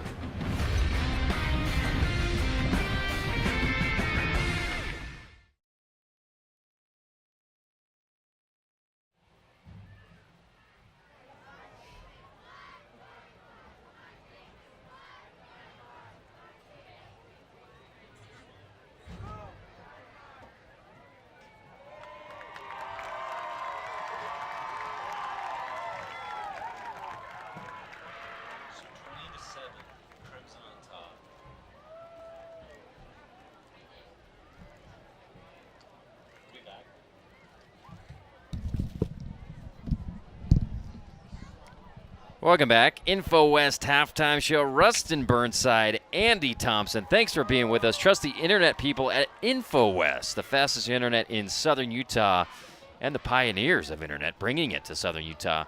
InfoWest.com. 14-13. The game has lived up to its billing here at Snow Canyon. The Warriors with the 1-point lead at the half. Rustin, let's take a peek around the region quickly here. First Ace Hardware updates. We've got some interesting scores right now around Region 10. Yeah, we really do. Pineview on a bye tonight. They're not playing, so the Panthers won't be included in this Region 10 update. The big one, though, that you're referring to is a 20-7 lead right now for the Hurricane Tigers on the road at number 1 RPI, number 1 in Region 10 standings, Crimson Cliffs. That is unbelievable. At least that's what we saw last, unless whoever's running the stats out there's putting it into the wrong side of things. But the Tigers, they look to be leading 20-7 over the Mustangs, which that's a game to keep an eye on down the stretch because that has huge implications for what the RPI picture would look like for the rest of the season. That has huge implications for the region standings, right? Because the Mustangs are squarely in the driver's seat. They control their destiny type situation with their win over Desert Hills, with their win over Snow Canyon, with Dixie dropping to Desert Hills just last week. It's very much the Mustangs' region to lose. And right now with Hurricane, a 27 lead on the road. Yeah, that's that is so impressive for the Tigers, and it just shows in a season like they're having this year, it shows the coaching job, right? Yeah. To keep the guys locked in and believing and motivation and stuff. And the program is going to get better and better and better as long as Ashby's there, I think. Well, and, come out and play the number 1 team, like you said, so well for this first half is tremendous. I think, too, on top of all that, AT, it comes down also to the Tigers. They've been not only beaten a couple times this year at 1-5, they've been blanked. There have been 3 games where they have not scored a single point. Mountain Crest, Snow Canyon, and Cedar. The Tigers have not found the end zone. For them to come out against a team, especially a defensive identity team with Crimson Cliffs, and get in the end zone multiple times in a variety of ways, how about that? That's big-time improvement from the Tigers. We'll be keeping an eye on that game all night long. And the other game, the Dixie Flyers on the road at Cedar. Dixie got things started with a field goal to make it 3-0 early on, 27 yards from Bibiano. Cedar would answer in the second quarter after it being 3-0 for a while.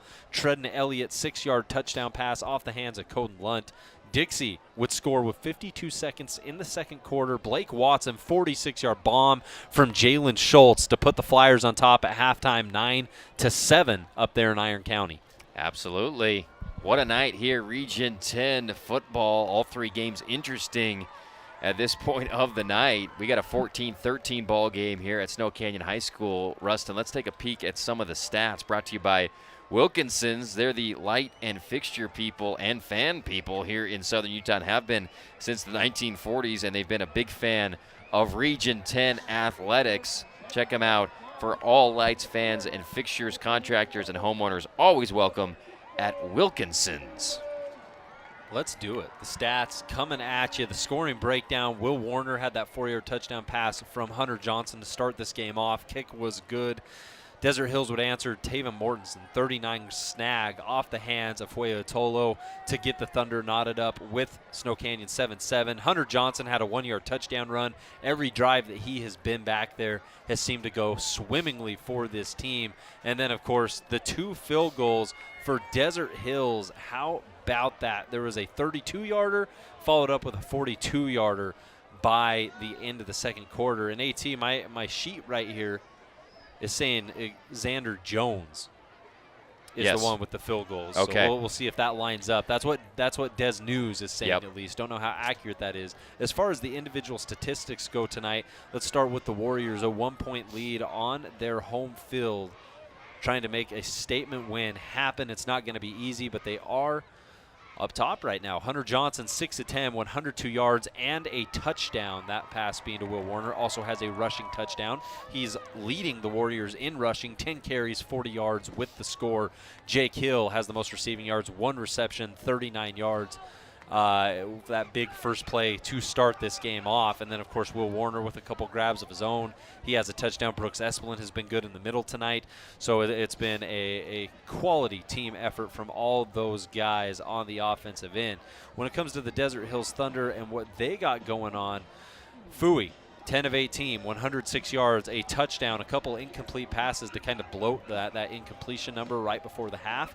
But he is above 100, just like Johnson, has a touchdown. Tide Morris leads the Thunder in rushing, 7 carries, 30 yards, has not scored quite yet. And Taven Mortensen, it's funny, he and Jake Hill have the same receiving yards, 1 catch for Taven, 39 yards, 1 touchdown. We also know that they've been trying to get Javion Cummings involved in a variety of ways. Last week they were looking at Javion repeatedly. This week they've been putting it in the hands of Javion repeatedly. And really we have yet to see Lincoln Holmes get too involved in the pass catching like he was in that big win over Dixie. But those are your Wilkinson's House of Lighting statistics. All right, thanks, Rustin. And you're listening to the Info West Halftime Show. Also appreciate Hearst Ace Hardware, for all the updates. Let's take a peek at the first half highlights as we're looking out on the Junior E-Shells here at Snow Canyon High School. This one early, Hunter Johnson going deep early, the first dang play of the game. Jake Hill through contact comes down with that big-time catch, and then Tank Kelly came in for a couple of plays and showing off his ability to lower the shoulder before Hunter Johnson throws a bullet there to Will Warner for the first touchdown of the game. His ability to thread between those 2 cornerbacks was spectacular. One of the best throws of the night. Here's a little pitch to Kona Kroll as he comes back inside. That was able to pick up a crucial first down on what was 4th and 4. It led to this. Fui avoiding pressure, stepping to the left, delivering a strike to Taven T-Money Mortensen for the score to get the Thunder on the board. Amazing. Yeah, that 4th and 4 call to Kona Kroll was huge for Desert Hills. And then Brooks Espelin over the middle on a big-time conversion for Snow Canyon. Went right back to him on that play. That's been their bread and butter in key situations. Then the outside throw to Will Warner, who stays in bounds somehow. Picks up a bunch more yards before this play. 4th down. They just give it to their signal caller. Call your own number, 17. He goes in for a power run there. Bo Hickman leading the way with the blocking. Here's Fui going deep once again. We expected that. What we didn't expect was Goff to come up with the interception. At first glance, it appeared he would take it back all the way. The official says, no, you stepped out of bounds. Right there, a penalty would make that drive happen much further back. Snow Canyon couldn't capitalize off the Goff pick. And then a big 3rd down play to Tyden Morris. One-handed catch there on the screen. And Noah was just catching and throwing this one to Kona Kroll, showing off the power as well as the shiftiness And then the kicker comes in, Alexander Jones or Xander Jones, and boots it in. He had 2 big field goals for the Thunder in that first half. That was his 32-yarder. He would follow it up later, right before. But here's Johnson again out of the pocket. These small victories that we talked about. Yes, Johnson can get out a run, but in situations like that, you're okay with him doing so because it's only going to result in a yard, 2 yards. So ultimately, the Thunder defense did a great job towards the end of that half, and really the whole second quarter. Both defenses kind of rose to the occasion. Warriors only allowing field goals right now. Snow Canyon hasn't been in the end zone for quite some time. So back and forth we go, and of course to end the half, a 42-yard field goal for Xander Jones. 14-13 ball game. You're listening to the Info West Halftime Show here on ESPN 97.7 and CEC TV. We're streaming on sportsradio977.com. We got links to all 3 games going on right now at sportsradio977.com. We're going to take a 3-minute break. We'll be back with more Info West Halftime Show right after this.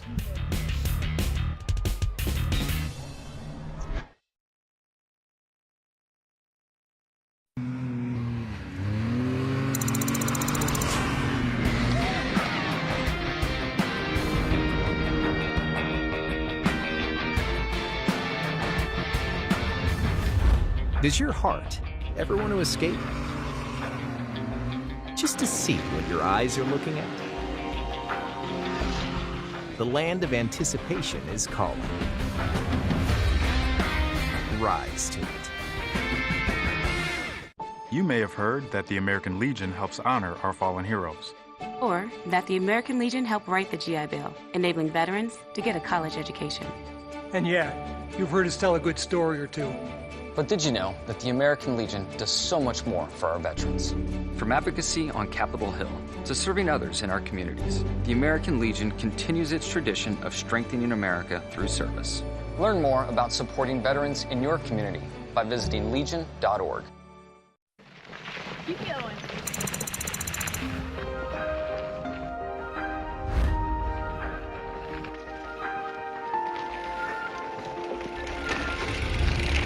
It's not always necessary to know what lies ahead or around the next turn.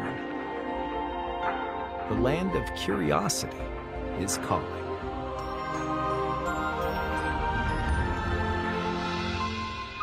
Rise to it.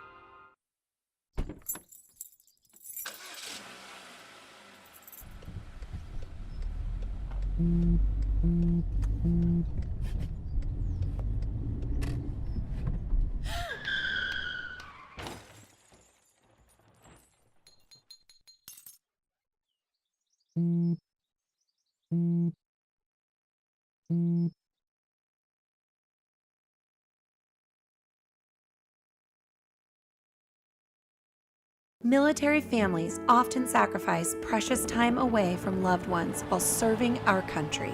And for those with children, the separation can be especially difficult. We were worried that with him leaving, that she would lose those connections with her dad. Some of life's best moments happen between parents, children, and the pages of a good book.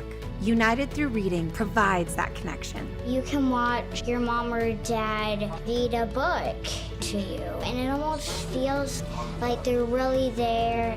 We ensure they remain a consistent, meaningful part of their children's lives, no matter the distance. Just seeing Jacob recognize Daddy again after a long time just melted my heart. And now, as we're facing greater isolation from our loved ones, United Through Reading is also available to veterans. Learn more about United Through Reading and download our free secure app at unitedthroughreading.org. Back Info West Halftime Show. Thanks for being with us, Rustin Burnside, Andy Thompson, as we're just moments away from kicking off the second half here at Snow Canyon High School. Warriors lead Desert Hills 14-13. You can watch this game on sportsradio977.com, courtesy of our friends at CEC TV, the best in the business. And we've been impressed by both of these teams so far. You know what I've been most impressed about, Rustin? Tell me, AT. Tell me what you've been most Snow impressed Canyon, their run defense has been stellar. I mean, has. Taven Mortensen got going there in the second quarter because that's just what he does. I mean, it's hard to keep him completely under wraps. Kona Kroll had some good runs. But overall, especially in the first quarter, I felt like Snow Canyon really set the tone with in-the-box play and getting in the backfield and making stops. And it's, 14-13, I don't know if it's going to turn into a shootout in the second half, but so far, very crisp game.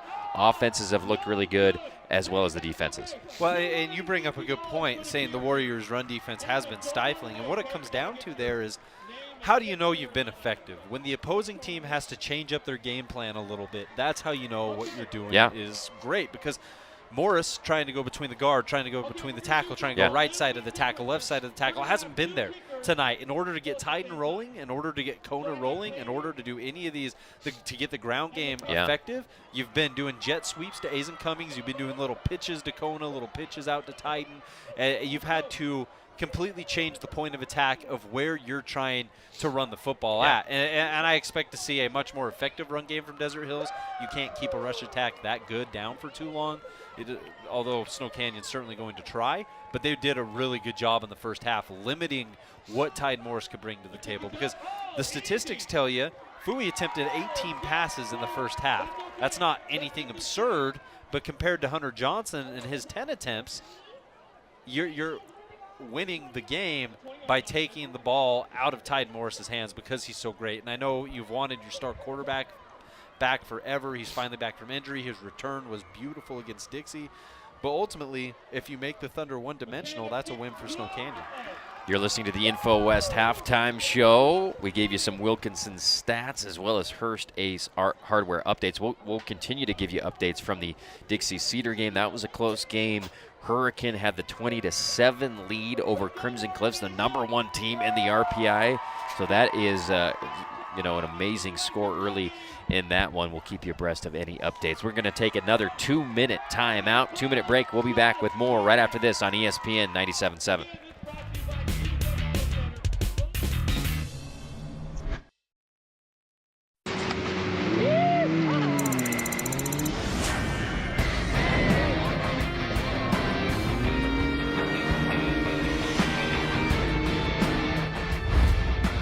Maybe the rush of adrenaline has nothing to do with revolutions per minute, or the weightless gasp as you crest the hill. The land of adrenaline is called. Rise to it. At the U.S. Center for Safe Sport, we see champions everywhere we look. In every sport, on every court, we're building a foundation to ensure all athletes are safe, supported, and strengthened. At the U.S. Center for Safe Sport, ending abuse is not just our job. It's our promise.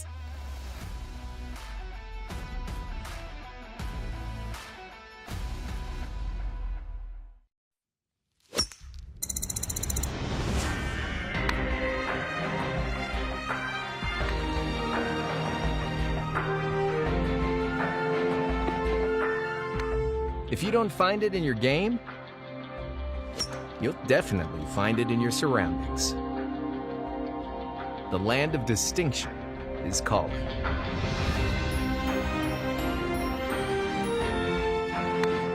Rise to it. Hey world, I have a quick message. It's about safe driving. All right, let's go. Anytime you're driving, have the seatbelt buckled tight, both hands on the wheel and your phone out of sight. When not in your hand trying to text somebody back, because if you do, your car might get smacked. The moral of the story, just put your phone down. The people on the road will stay safe and sound. Put your phone down, put your phone down. People on the road will stay safe and sound. Yeah.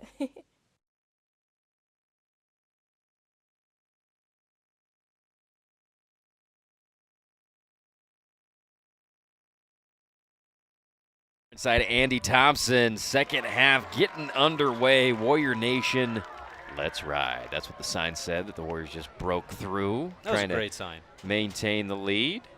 14-13, been an excellent game. And we are just about under 2 minutes before we get things kicked off here for the second half. Thanks for being with us. Our Ideal Home and Paint game of the night. Check out Ideal Home and Paint.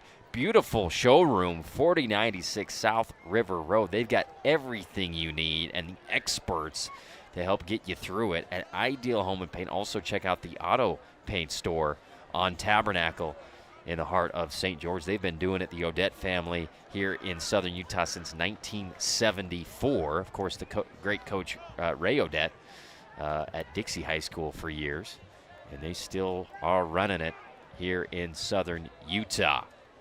It's been a long time, AT, since either of these teams struck pay dirt in this game. The last touchdown came with 11 minutes, 3 seconds in the second quarter, and that was Hunter Johnson's 1-yard plunge into the end zone to give the Warriors a 14-7 lead. We've had the 2 field goals, so it's not as if we've been devoid of scoring. But these defenses, as great as they are, we've talked about it. They're some of the best in region. Yeah. They haven't allowed more than 30 all season long, and they played some quality opponents. So there's a lot that goes into that. They were able to make adjustments and tighten up. Now in the second half, teams have gone to the locker room. You know, the offenses have discussed a couple different things they might try to implement here or there. So if we're going to see more scoring in this game, as tough as it's been to come by the last little while, it's probably going to be here to start the second half early in the third quarter, wouldn't you think? Absolutely. As we wrap up the InfoWest halftime show, don't forget, folks, after everything wraps up here with this game, we're going to go live to Region 10 Live down on the field with Carrick Segmiller to wrap up not only this game, but all the other games in Region 10, and it's shaping up to be a very interesting night. We'll have players, hopefully some coaches down once this game wraps up. And the way it's going, it should wrap up very interestingly, I think, between 2 really good teams playing great football here midway through the region schedule.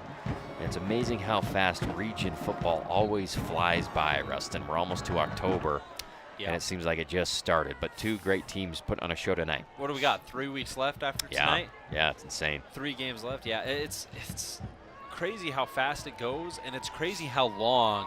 It speaks volumes to the region, how long we go into the season until we feel like we have a true favorite. You have your preseason favorites, you have your end of preseason favorites, and then you have your region favorites. And it takes forever to find out every single year. It's never a clear runner-up, and just when you think that you have your clear number 1 guy, they fall to someone or something happens. And we still have a lot of football to go before we determine the RPI, Region 10, things like that, especially with Crimson battling Hurricane. The Mustangs have now taken a 21-17 lead over the Tigers. They've rallied back, so we'll see how that one finishes. But this one right here, this is going to have the finish of the night. Here's Corbin Christian. Puts his cleat into the ball, and that'll be a touchback once again for the Warriors. Desert Hills will take over at the 20-yard line, and we'll see how much Tide Morris or how much Kona Kroll we see, or will Noah continue to primarily be looking to throw 18 passes in the first half for the senior. 18 passes for Fui is right, 10 of 18. He was 106 yards, threw that touchdown to Taven Mortensen, but he didn't finish the half on the note that he would have wanted to from a passing standpoint. They had to settle for that field goal, wasn't able to connect, had to hurry one to get that field goal in. Motion man flip to Cummings on that kind of shovel play off the jet sweep. That's Azen Cummings gets a few yards, It's been, and that's how they've been trying to get Azen going, a very talented receiver. He came into tonight with plenty of receptions for Desert Hills. In fact, his season statistics, 12 catches, 127 yards, but they're getting him going on the ground here. Second down, 7 to go. And the counter play to Tide Morris. Flag thrown at the line of scrimmage. Morris gets enough for the first down, but we'll see if it's coming back for the Thunder. Which this has been a very penalty-free game for the most part. We haven't seen anything overly crucial. We had the penalty that led to Desert Hills having to kick that first field goal that made it 14-10, but really haven't seen a lot of yellow flags down. We had the penalty on the Goff interception, I suppose, but I'd still say we're under 5 tonight. Hasn't been a lot. Maybe we eclipsed 5 with this latest penalty. And the line of scrimmage will be moved back to about the 14-yard line of Desert Hills. So second and long for the Thunder. After the hold, Fui dropping back, looking to throw, rolling out right, and just throws it away. not as mobile as he is used to being, and has kind of had to be a true. I was listening to Region 10 Live with Coach Esplin in the pregame, and Fooey's kind of had to make himself into just a pocket passer, you know, this year, and he was so good last week against Dixie. He's been good tonight as well, but he's a guy that, you know, before the injury could pull it down and run over somebody. As happy as you are to have him back, look at that Week 1 game against Brighton and what he was able to do when the pocket collapsed. That's right. Here he is spinning out of trouble. There we go. Rolling right, gonna throw it. Oh, intercepted right into the arms of Brooks Esplin, and Esplin takes it inside the 10. We got a late flag. And Fooey was just rolling to the right. Looked like he was trying to throw it away and just threw it to the most dangerous guy on Snow Canyon's defense, Esplin. And we'll see what the flag is. We were talking about his mobility and what he's been able to do, and right there he put the spin cycle on, got outside the pocket, was looking like he was setting up to make a good play or at least throw the football away. And you're right between the 2 and 2 on Esplin's jersey. Well, we're going to have a personal foul go against the Thunder, and that'll put him half the distance to the goal. It'll be first and goal for Snow Canyon. This game has been such a slug-it-out type game that you knew a turnover, if it was to come, would absolutely break this thing. Goff's turnover was great, but the penalty ended up making it back into Snow Canyon territory. This one, that's not the case. The Warriors knocking on the door with the ball inside the 5. This was basically gift wrapped to Snow Canyon. And you know, with what they have there, especially with Johnson and his ability to plunge, see if they bring in a tight end set with Nowatzki, you can tell they're smelling 6 right now. Tough way to start the half for Desert Hills. First and goal for Snow Canyon inside the 5-yard line. Motion man. They're going to give it to him on that left side. Nowatzki. Carson Nowatzki gets the jet sweep touchdown light show for the Warriors. How about it? I thought he was in there to throw a block like he did on Hunter Johnson's 1-yard run in the second quarter. Not the case. Swings around, gets that handoff, and a beautiful block on the side to set that up. Was that Reynolds who threw that? Yeah, I think it was Max Reynolds on the edge, putting a hat on a Thunder defender. Snow Canyon PAT pending, 20-13. And Snow Canyon trying to get the right guys in there. I know this is a close game, but right now Snow Canyon's defense has been the MVP. You have the 2 interceptions. You capitalize off 1. Anytime Desert Hills, except for once, well, actually, scratch that. Anytime Desert Hills has got deep into your territory, you've held them to a field goal. The only touchdown you've given up was when someone just simply got turned around, you know? So they've been on top of it tonight. Kick is up and good. Snow Canyon, 21. Desert Hills 13. And our We Win injury loss scoreboard. We'll take a 30-second timeout. Back with more third quarter action here on ESPN 97.7.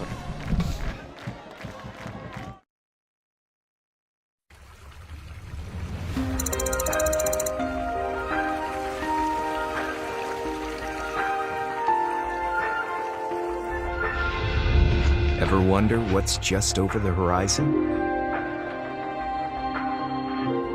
You should.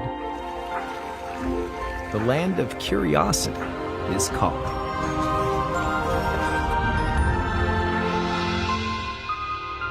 Rise to it.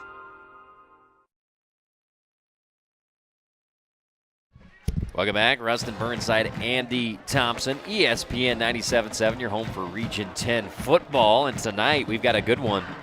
Our game of the night, Snow Canyon Warriors leading 21-13 here at home. Blackout for the Warriors. Desert Hills wearing their all-white road unis.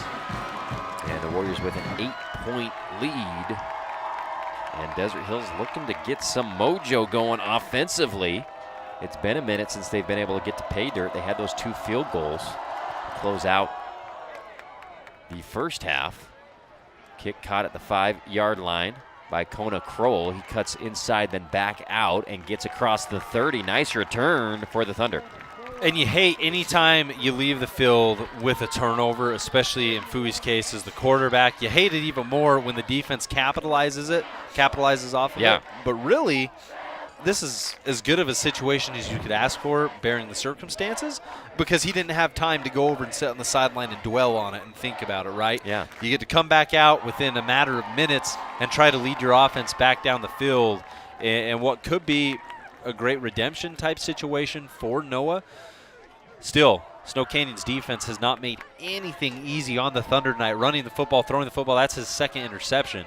Handoff up the middle to Taven Morris for a 4 or 5 yard gain on first there for Desert Hills. And if I'm not mistaken, coming into this game, I know he's only appeared in 2, but both against high-quality opponents, Brighton and Dixie for Noah Fuetolo. He hadn't thrown any interceptions up to that point against some pretty stout defensive teams. 2nd and 5. Lincoln Holmes, your jet sweep man. He gets the ball, trying to get the edge. Has to cut back. Nice spin move. Yeah. And then goes out of bounds. Looked like his momentum was completely stopped instead. He spins around and gets a fabulous Freddy's first down. It was. Watch him right here as he gets that. He waits for Taven Morris to set up a block. Morris makes contact, hits the O button on the controller. Nice spin around, picking up the fabulous Freddy's first. And you could see Stuart Toffa kind of trailing the play, and he didn't want to hit anybody in the back, so he just pulled up smartly and allowed his athlete to make a really nice play for a first down. Trips to the near side for the Thunder. Noah takes a snap, hands it to Taven Morris. No gain. I think Oliver got him from behind right there. First time we've mentioned Oliver's name tonight. One of Snow Canyon's studs on the D-line. He has a sack this year. He has an interception this year. He's one of their leading tacklers. He's been phenomenal all season long, and they're not an easy task to bring Taven Morris down, especially from behind. Esplin in press coverage on the near side. Cummings. Noah looking for the slant. Throws it. Intercepted once again by Snow Canyon. He's at the 30, the 20. He's got escorts and a pick 6 for the Warriors. Touchdown. Rockwell. Wait, that wasn't Rockwell. Was that Stewart? Coulter Stewart, I think. Coulter number Stewart, 8. number Coulter 8. Stewart. Rockwell was celebrating behind him. Stewart rumbles into the end zone. The lights are off. The strobes are on, and they're celebrating at Snow Canyon High. What a great! I just don't think Fui saw him.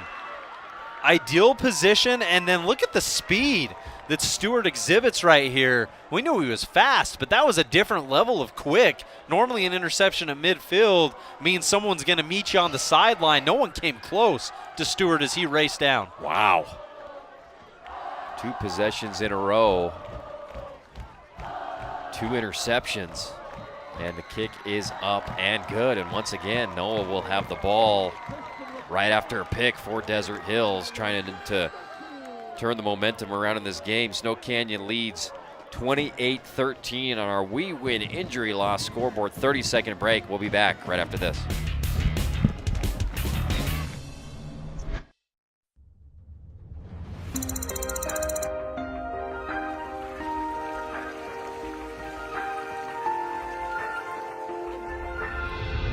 Ever wonder what's just over the horizon?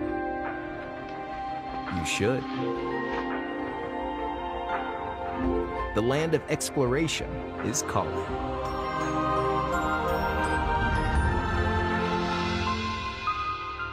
Rise to it.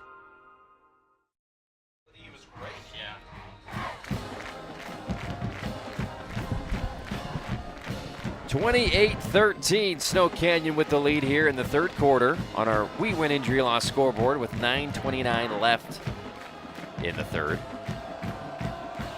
As Corbin Christian will boot it end over end. Looks like Polu will have a chance to return this one from the 5. He crosses the 15-20. Full head of steam, has it at the 40. He's still on his feet over midfield. Cyrus Polu with a huge spark special teams play for the Thunder. You look at Cyrus as the leading tackler for Desert Hills, a tight end who can come in and make a grab, but his ability in special teams to make an influence is big. Look at him right here. 1, 2, 3, 4, 5, about 6 different Warriors there before he finally went down, and they need that type of energy because all momentum has entirely shifted in Snow Canyon's favor. This is the Warriors' game right now, but even more so, for this offense out here, this is the Warriors' defense game. The second half, it's been the defense. The Nowatzki scored courtesy of the defense. And then, of course, Stewart with the pick 6. Bo Wall hands it off to Taven Morris. And that's... And it's going to be a couple yard gain. So Desert Hill's going to the backup. I'm trying to spot Noah over on the sideline where he's at. Bo Wall, of course, the quarterback who came in after that Brighton game for the Thunder and played a few games. Just a sophomore, but he has legitimate varsity experience. He's played against Region 10 squads this year. He's played against Crimson Cliffs, one of the better defenses we have. So he's no stranger to big moments like this. Jet sweep man is Lincoln Holmes. He's got the ball, cuts it inside, then goes back outside. Good pursuit by Snow Canyon, knocking him out of bounds after a short gain. For those of you unfamiliar with Desert Hills football, there we go. Prior to this game, Bo Wall, it was 50 of 86, 445 yards, 2 touchdowns, 3 picks, 173 rush yards, and 2 rushing scores in his time as the Thunder starter. Desert Hills went 2-2 in that span. They had victories over North San Pete. They had victories over Cedar Valley, all while he was starting, and losses to Spanish Fork and Crimson Cliffs. 3rd and 5 for Wall. Straight drop back pass, pulls it down, flushed out left. He's going to pull it down, try to get to the sticks, and I think he does. Stays in bounds. 1st and 10 for Desert Hills. Beautiful run there by Bo Walla with 5 yards to go. Fill it up, wash it down. Fabulous Freddy's first down, and he has the speed around that corner. Tava does a good job giving him a little extra wiggle room on that side, but ultimately he's just using his wills to pick up the first, and he did that multiple times in his tenure as a starter, and right now they're going to need him to make plays like that. We've seen him give it to Holmes, we've seen him give it to Cummings, but right now they're going to need him to make plays as well. From the 38-yard line, delayed handoff to Taven Morris. He gets hit in the backfield and then rolls forward and saves the play from being a loss and gets about a yard for Desert Hills. There's a big initial hit right here. Snow Canyon does a good job. He didn't stop Titan, but he got him turned around, which allowed his teammates to get on the action and create a very short gain. 2nd down, 9 to go for the Thunder. Twins formation to either side once again for Bo Wall. You're going to take a straight drop back looking for the screen to Taven Morris. He catches it with room to go. Full head of steam for a 1st down over the sideline. Nice timing on the screen call there by Desert Hills. Watch this right here. I think that's the left guard who does a good job of getting out, holding position. Is that number 50? I think it was 5-0 getting that done for the Thunder. If that is the case, that's a cow, senior. Fabulous Freddy's 1st down for the Thunder. Wall fakes the jet sweep, runs it up the middle, gets a few yards. 7:39 on our We Win Injury Loss scoreboard. Snow Canyon with the 28-13 lead. D Hills with the ball threatening. Yeah, and the Thunder, they've done a good job responding here with Wall coming in. Things look like they could be unraveling, but yet Desert Hills putting together a nice drive, their best drive of the half thus far. Warriors defense, they've been on the field quite a bit most this half. 2nd and 7. Counter off the jet sweep to Kona Kroll. He's going to bounce it outside to the left, lower his shoulder, and they knock over the sticks. We'll see where they have this one spotted. Looks like it's going to be 3rd and short coming up for the Thunder. That's a patient run. He could have tried to force the issue there, realized there was 2 Warriors filling up the gap, bounces it to the outside, and makes it a much easier 3rd down to deal with. 3rd and short. Titan right next to Bo Wall in the backfield. Titan in the game for the Thunder. They'll give it to Titan. He's going to get wrapped up right at the line to gain, and it'll be enough for a 1st down.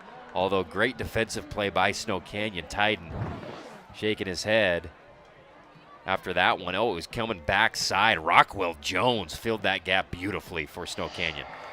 Jones, the best tackler, or leads this Snow Canyon squad in tackles this season. Rockwell on the season actually has 51 tackles.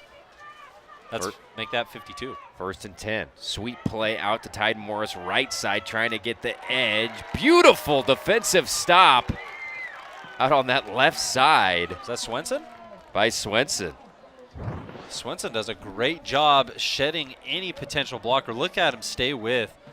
He was being blocked on the outside, waited for the opportune moment, got off his man, and finished not only with a little wrap-up, trip-up tackle, but he delivered a solid hit right there. Man, that is just textbook against the sweep play. Coulter Stewart flushing him out further right into the DB, who makes a great play.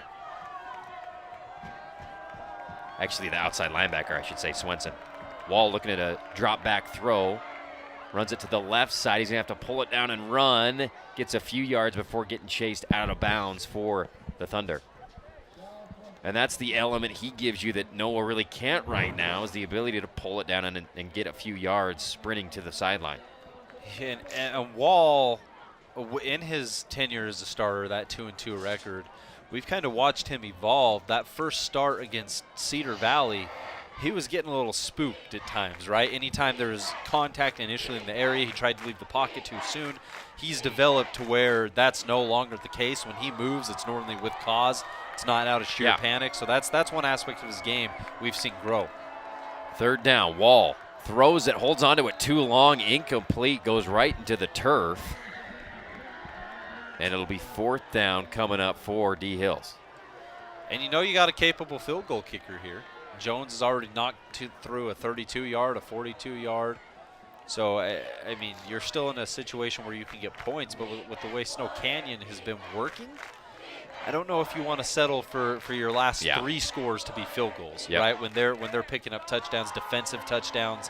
And we haven't seen Johnson even try to drive this half. Snow Canyon could chew a large chunk of clock, so I like the move to be aggressive here. Fourth down for Wall. Straight drop back. Looking to the right side on an out route. He's got an open man. It's Lincoln Holmes. It bounces off of his chest. Incomplete. And devastating for Desert Hills. I don't know if Snow Canyon's defender tipped it at all, or if his arms just were in the eyesight of Holmes. He didn't touch that. I just think, well, I mean, Swenson maybe got he might have got a fingernail potentially on that ball. Very catchable, and it hit Holmes high right around the face mask. That ball careened off his face mask. We're going to get a super slow-mo look at it here for our TV audience. I don't think he touched it, Rustin. I think you're right. And Swenson played off that a little bit. You couldn't have asked for a more beautiful opportunity for Bo Wall to step in and get comfortable, especially with a touchdown, and it's just dropped. And you could see the frustration on Holmes as he walked back to the sideline. He definitely let out a yell right there in this crucial game. Pass goes outside for a short gain to Hugh. This is the first time we've seen Snow Canyon's offense with 5 minutes, 8 seconds clock continues to tick in a driving situation. Amazing. We've seen him down in the goal line already, courtesy of the interception. 5 minutes left here in the third quarter. Handoff goes to Hugh. Nice little run. We'll make it third and short for the Warriors. We haven't called Hugh's name a lot tonight. The run game for Snow Canyon has come in a variety of different ways, but really the Warriors have excelled at passing the football tonight. Jake Hill, that was one of our Star Wars players. We haven't called his name a whole awful lot after that first grab on the very first play of the game. They're finding other ways to move this football. Third and short. Johnson communicating with the sideline. Gets the call. 4:20 and counting here in the third quarter. Gives the handoff to Hugh. He's got enough for a first down. And that's got to feel good that you can just run and move the chains if you're Snow Canyon here with a 28-13 lead in the third quarter. It has to be the largest pickup on the ground for a Warriors tailback tonight, I'd imagine. And enough to move the chains. Like I said, that's why Desert Hills had to be aggressive. You don't know how much time the Warriors will take off the clock on this drive. Johnson looking to throw the out, incomplete. Low and away, attempted there for Will Warner.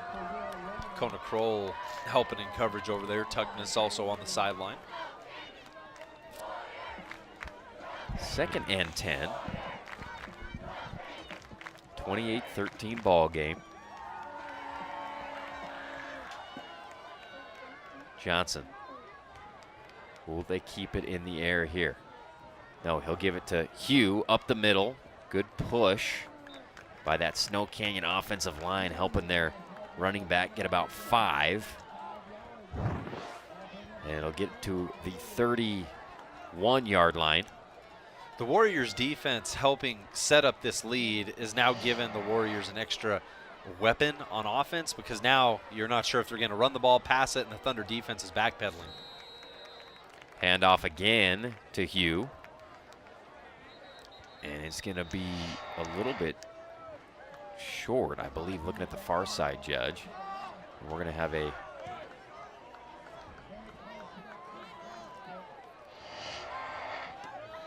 Hughes shaking up on that play. He's going to have to step Yeah. out. Max Reynolds, he'll check in, number 25, the power back on 4th and short.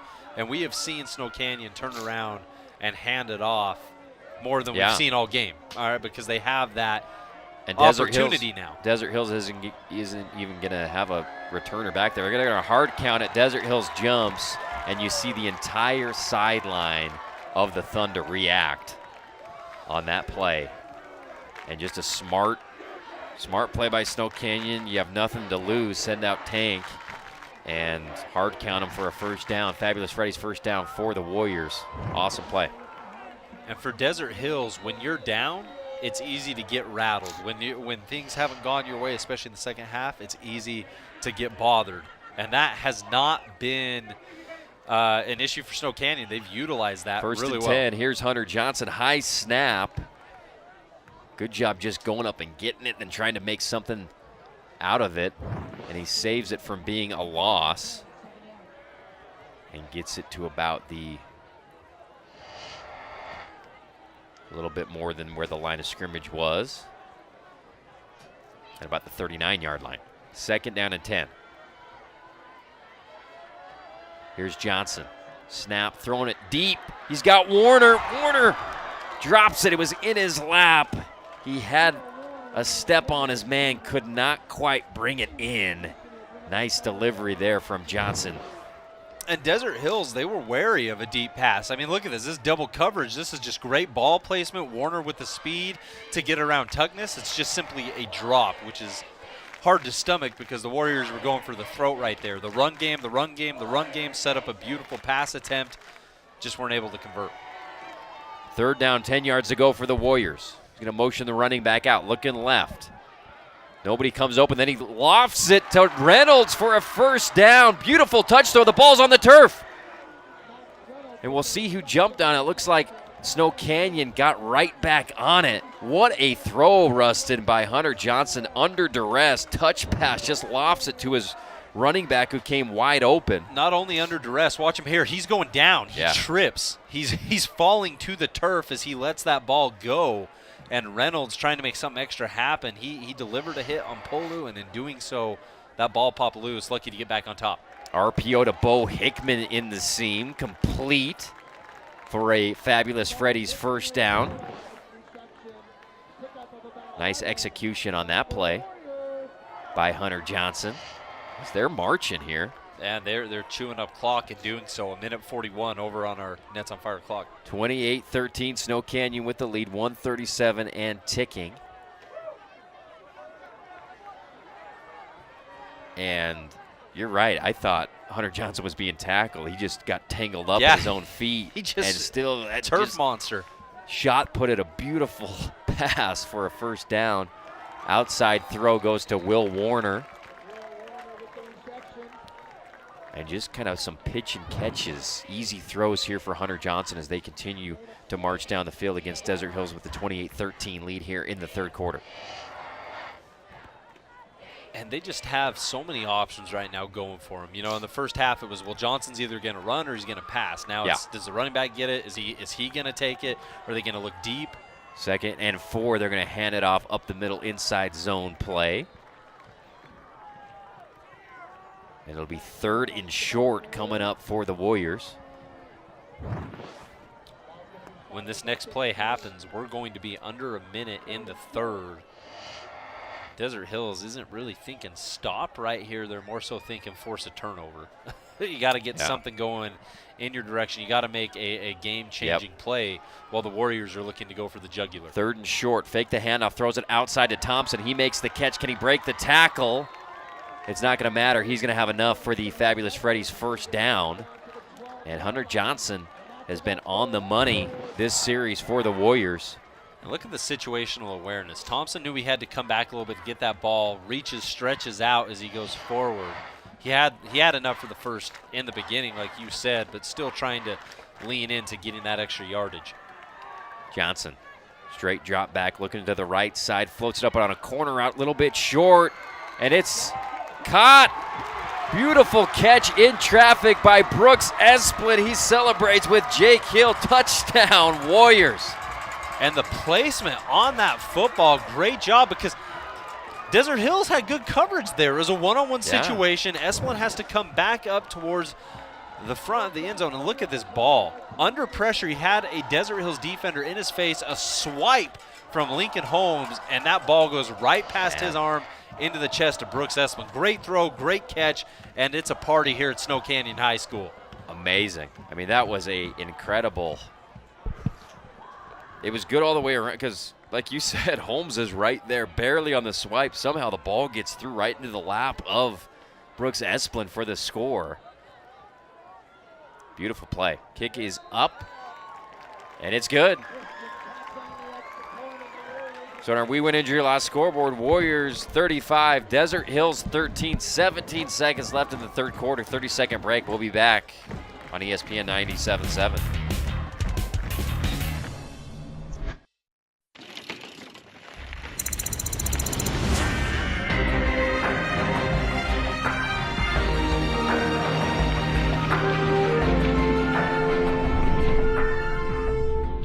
Let's just say that repressing your curious heart is simply unacceptable. The land of discovery is calling.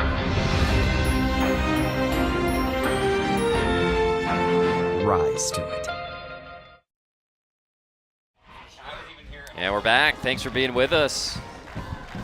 Snow Canyon extending their lead. What a drive by so many guys. Hunter Johnson had a great drive throwing the ball. Brooks Esplin caps it off with the touchdown catch in traffic. And 35-13 game for the Warriors here in a blackout night at Snow Canyon High School. Here's the kick into the end zone, touchback. And we'll see who's coming out as a signal caller for D Hills. Bolwall came in, had a great series. Nearly had the beautiful touchdown throw to cap it off, but just couldn't connect. And here come the Thunder. It will be Noah Foy-Latolo back in the game. For Fui, 3 interceptions, came into this game with none. 8 touchdowns, no picks for Noah, and the Warriors have brought just the right amount of pressure tonight, AT. It's not as if they've been swarming. I think there's only 1 sack on the night, if there's even 1 sack. I'm trying to recall, but it's been enough to bother him. And up goes the Taven Morris. He's got a full head of steam. He's got a first down and about a 16-yard gain for Taven. We do have a Snow Canyon Warrior a little slow to get up at the end of that play. I think he took the brunt of Taven Morris' momentum, which is not something that anybody wants to take. Appreciate Intermountain Sports Medicine. They do such a tremendous job providing trainers for all of these games. We'll take an injury timeout here as Desert Hills with the ball and a first down. We'll hope that this Warrior player is able to get up and continue playing tonight. We'll take the break. Take a 1-minute break. We'll be back right after this on ESPN 97.7. Military families often sacrifice precious time away from loved ones while serving our country. And for those with children, the separation can be especially difficult. We were worried that with him leaving, that she would lose those connections with her dad. Some of life's best moments happen between parents, children, and the pages of a good book.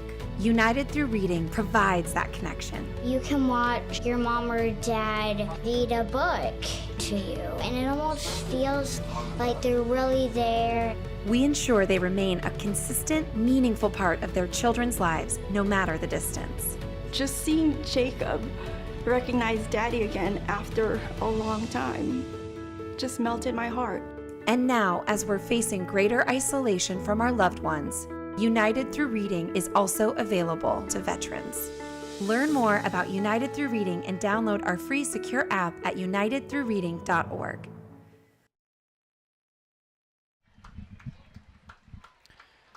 Welcome back, Rustin Burnside, Andy Thompson, as we see the Snow Canyon Warrior who is injured, still trying to get a number. Is that Goff? I think it is 7. Who I think it's Goff. Took the big hit against Taven Mortensen, but good to see him up and walking off the field. That's a tough injury to deal with, too. Goff is somebody who's really been a key part of a great secondary in Region 10 play. Yeah. Get a good look at him there. He had an interception tonight. He had an interception last week. He has 4 interceptions on the year, and he seems to be favoring that left arm / shoulder, kind of pointed to it on his way out. And 1st and 10, handoff once again to Morris for a few-yard gain as the third quarter will expire. Snow Canyon with the 35-13 lead. And they'll raise them up here, getting ready for the fourth quarter. We'll take another minute break. We'll be back with the fourth on ESPN 97.7.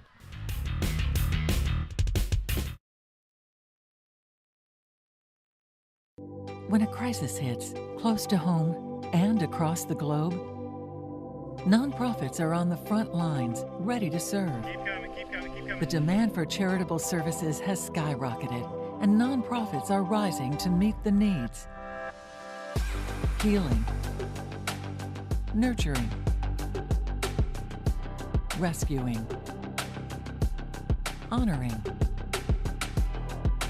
protecting, caring, inspiring. The work of philanthropic organizations of all sizes, across all missions, has never been more important. And it's donors and volunteers like you who make all this possible. Thank you. Together, we change the world. The Nonprofit Alliance.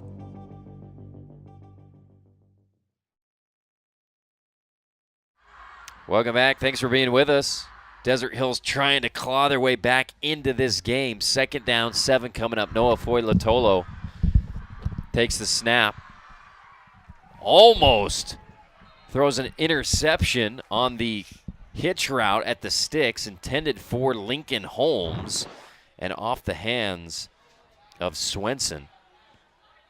And 3 of the 4 offensive possessions for the Desert Hills Thunder in this second half, Fui has yet to complete a pass. I know he's thrown those couple of picks, but he has yet to connect with a wide receiver. Snow Canyon's defense really getting it done. And I know they're playing amazing. First time that Desert Hills has given up more than 35, but really it hasn't been the offensive performance that the scoreboard would tell you. Here's the throw outside to Cummings. He's got blockers, going to lower his shoulder, fighting for the first down. Great effort by Cummings on the outside for a Fabulous Freddy's first down, I believe, where they're standing. Yes, it will be. Azen Cummings. Let me clarify that comment, AT.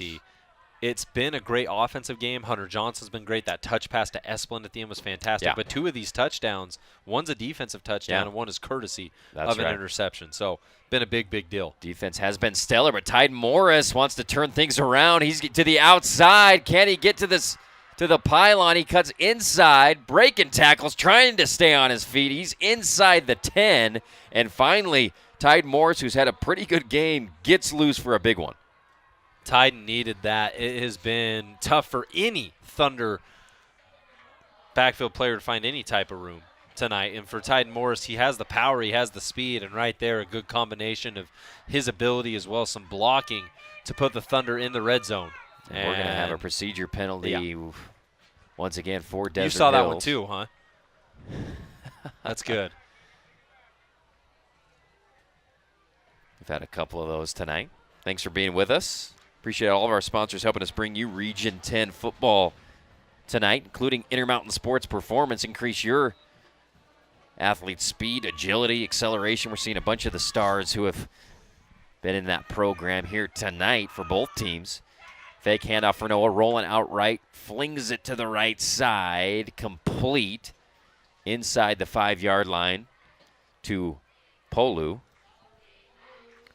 his first target of the game. Yeah, one thing I've noticed over on the sideline, by the way, for this Warriors defense, who's trying to prevent the Thunder from jumping up to that 20 mark, Rio Ochoa, he's been on the sideline. He's got crutches over there. So they're missing a pivotal piece in him on this goal line stand. Second down and goal from the 5. Handoff up the middle. He'll be stopped after a gain of about 1.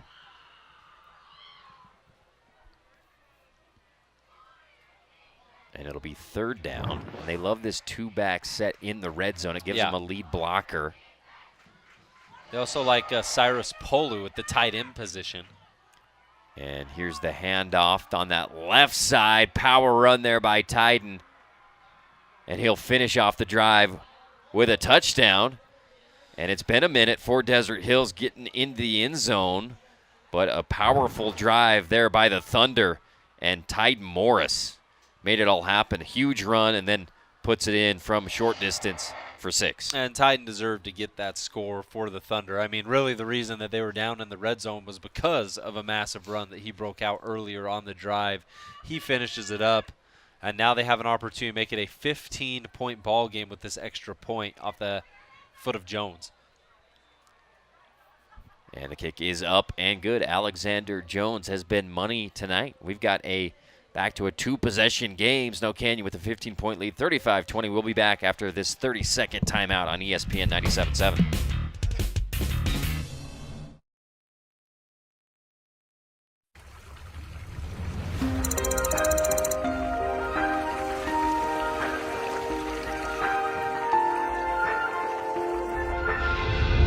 Ever wonder what's just over the horizon? You should. The land of curiosity is calling.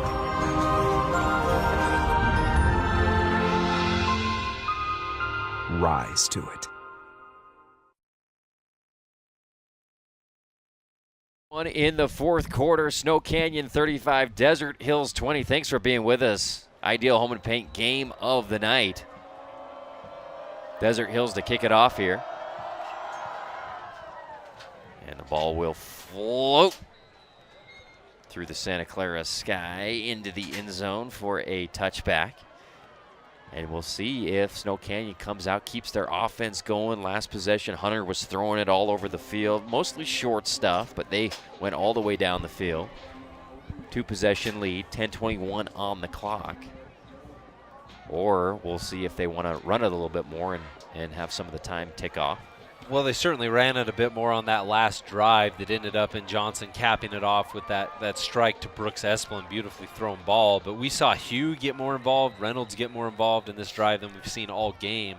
And that's the luxury of having a multiple possession lead, right? Yeah.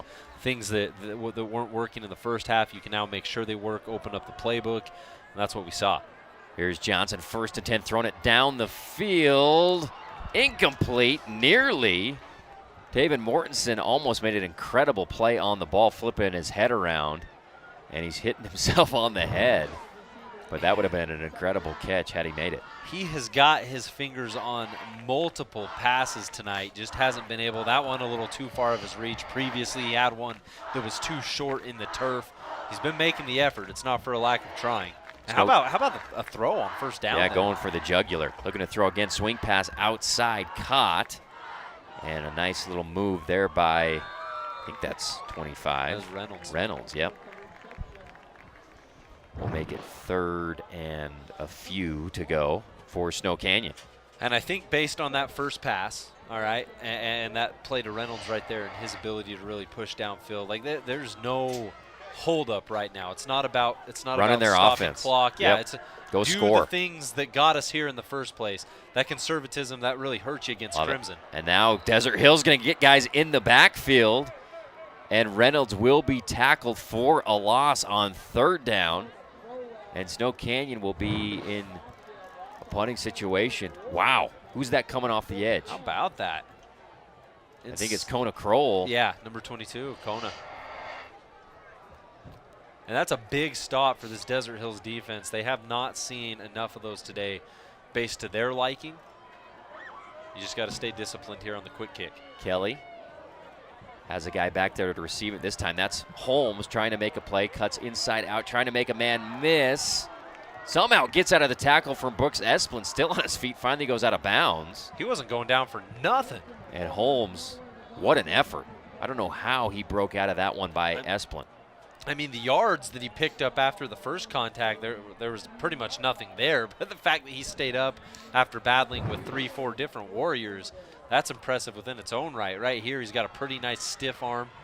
He's going to throw out there on Brooks Esplin, pins him to the turf, bounces off another Warrior, bounces off another, bounces off Jake Hill, and finally steps out of bounds.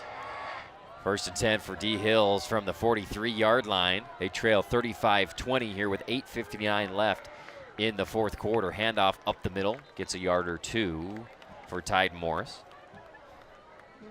For the Thunder, I mean, you march down the field and you have a quick score. As long as you can score with, right around 5 minutes, I mean, even 4 minutes, like this game's far from over. Despite this second half being all Snow Canyon, the Thunder don't need to panic. Run things like you practice them. Execute your game plan. You still have an opportunity. Twins to either side for Noah. Takes the shotgun snap. Looking back. Gets flushed up in the pocket, then taken down for a sack by Snow Canyon. Took a deep drop and was caused to come right back up to where some Warriors were waiting for him, and a big sack there by the Warriors. And Snow Canyon, we've seen this a couple times. Oliver initially flushes him out of the pocket, forces him to move forward, and then coming in and finishing it up right there was 52, 54? Didn't get a good look at it, but ultimately, I think that was Brian Wall. And for Wall to bring him down there, that's just a tough play because the Warriors are really good at shedding their blockers. 3rd and 11. Noah looking to pass. Pressured again. Flushed up in the pocket. Trying to make a play. Weaving his... And the pass thrown in. Complete! What a catch by Lincoln Holmes. And what a job by Noah extending the play in a key 3rd down. They get the fabulous Freddies first. Hey, we've talked about it. His mobility is limited. That's no secret. Everybody knows. And Snow Canyon has brought the heat multiple times tonight. They do so again there, and after just getting a sack, this time he's able to squirt away, point out, guide Holmes in the right direction, and deliver a great ball. 1st and 10, sweep play out to Morris. Jumps over a man. Gets a good gain. Clock is at 7:10. Good reach block there by Taffa. It was a good reach block. And how about Swenson diving off multiple times tonight? Snow Canyon is really good at getting off the block when they need to. They don't get hung up. They don't get held there. When they know the ball carrier's in the vicinity, they know the right times to get off of their man and finish the play. Swenson did so right there. 2nd and 6. Trips to the far side. Noah takes the snap, looking to throw a screen pass outside to Cummings. He makes the catch, tries to make a move, does. Gets stopped right around the line to gain. It's going to be just short for the Thunder. We've called Azen's name a lot tonight, but Javion not so much. He was the deep target last week against Dixie. Ball hasn't been thrown his way much this game. Handoff goes up the middle to Taven Morris for a 1st down. That's a power back. Give it to him. Taven will get it done in those type of situations. And I know running's been hard against the Snow Canyon front tonight, but if you just need a yard or two, Taven can at least get you that, just based on pure momentum. 1st and 10 coming up for the Thunder with 6:11 and counting. They trail by 15 here in the fourth quarter. Noah looking at the sidelines, getting the call. He's got Mortensen and Cummings over here, Azen Cummings on the near side, and Holmes and Javion Cummings on the far side. Foy Latolo takes the snap. Ball off his receiver's chest, bounces up and then falls incomplete through a laser beam over to that right side, and it falls harmlessly to the turf. Yeah, it's a good route, good separation, just Javion unable to hang on to that football and then took a shot afterwards for it. 2nd down and 10. Clock stops at 5:41. Here we go. Noah Foilatolo takes a snap, has a motion man, will hand it to Holmes. Holmes looking for a block. Gets to the sideline, spins, and gets corralled. Good pursuit once again on that play by Snow Canyon. Warriors defense, they've been at it all night long, and they've really had to develop their game from being inside the trenches to working outside, because Desert Hills has had to adjust where they run the football. And we've seen the Warriors adapt and eventually start to cover that side of the ball as well. 3rd down, 5 to go for the Thunder. Trying to keep this drive going in their bid for a comeback. Trail by 15. 5 minutes on your We Win Injury Loss scoreboard. Here's Noah looking right, then throws it left. Complete. Nice catch over on that left side by Mortensen. And that's enough for a Fabulous Freddy's 1st down. That was a great grab because he really had to act like a 4 in basketball, using his body to shield the defender, reach out and bring that ball down. It wasn't caught in motion. It wasn't caught while running a route. He just really had to post up and make sure he secured that football. 1st down and 10. Pitch outside to Kona Kroll. He peeks inside, then kicks it outside, and it is tackled. Ball ripped out, and that's a live ball. No whistle. Snow Canyon's got it, going back for a rip-out scoop and score. And I didn't hear any whistles, Rustin. I didn't hear one either.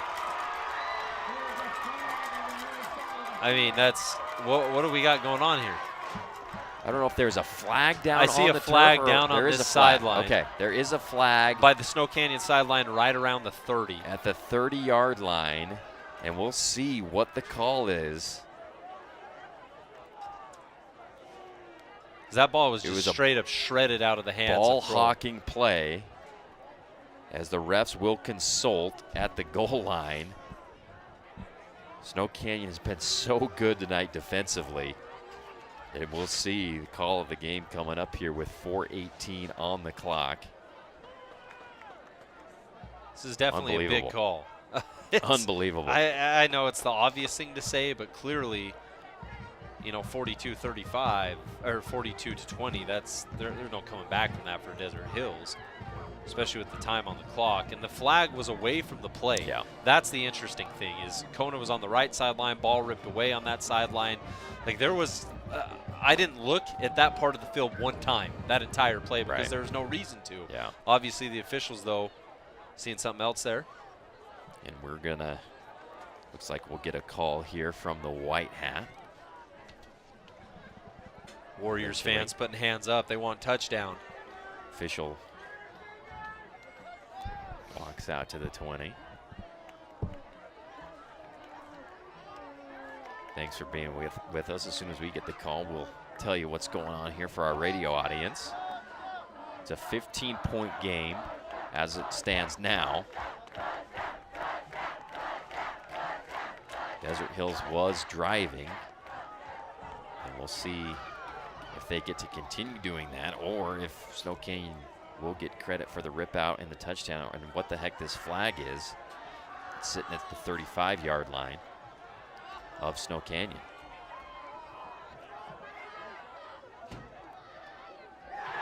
Touchdown. Man. Touchdown Warriors. Wow. They wanted to make that suspenseful as possible, huh? Milk that moment.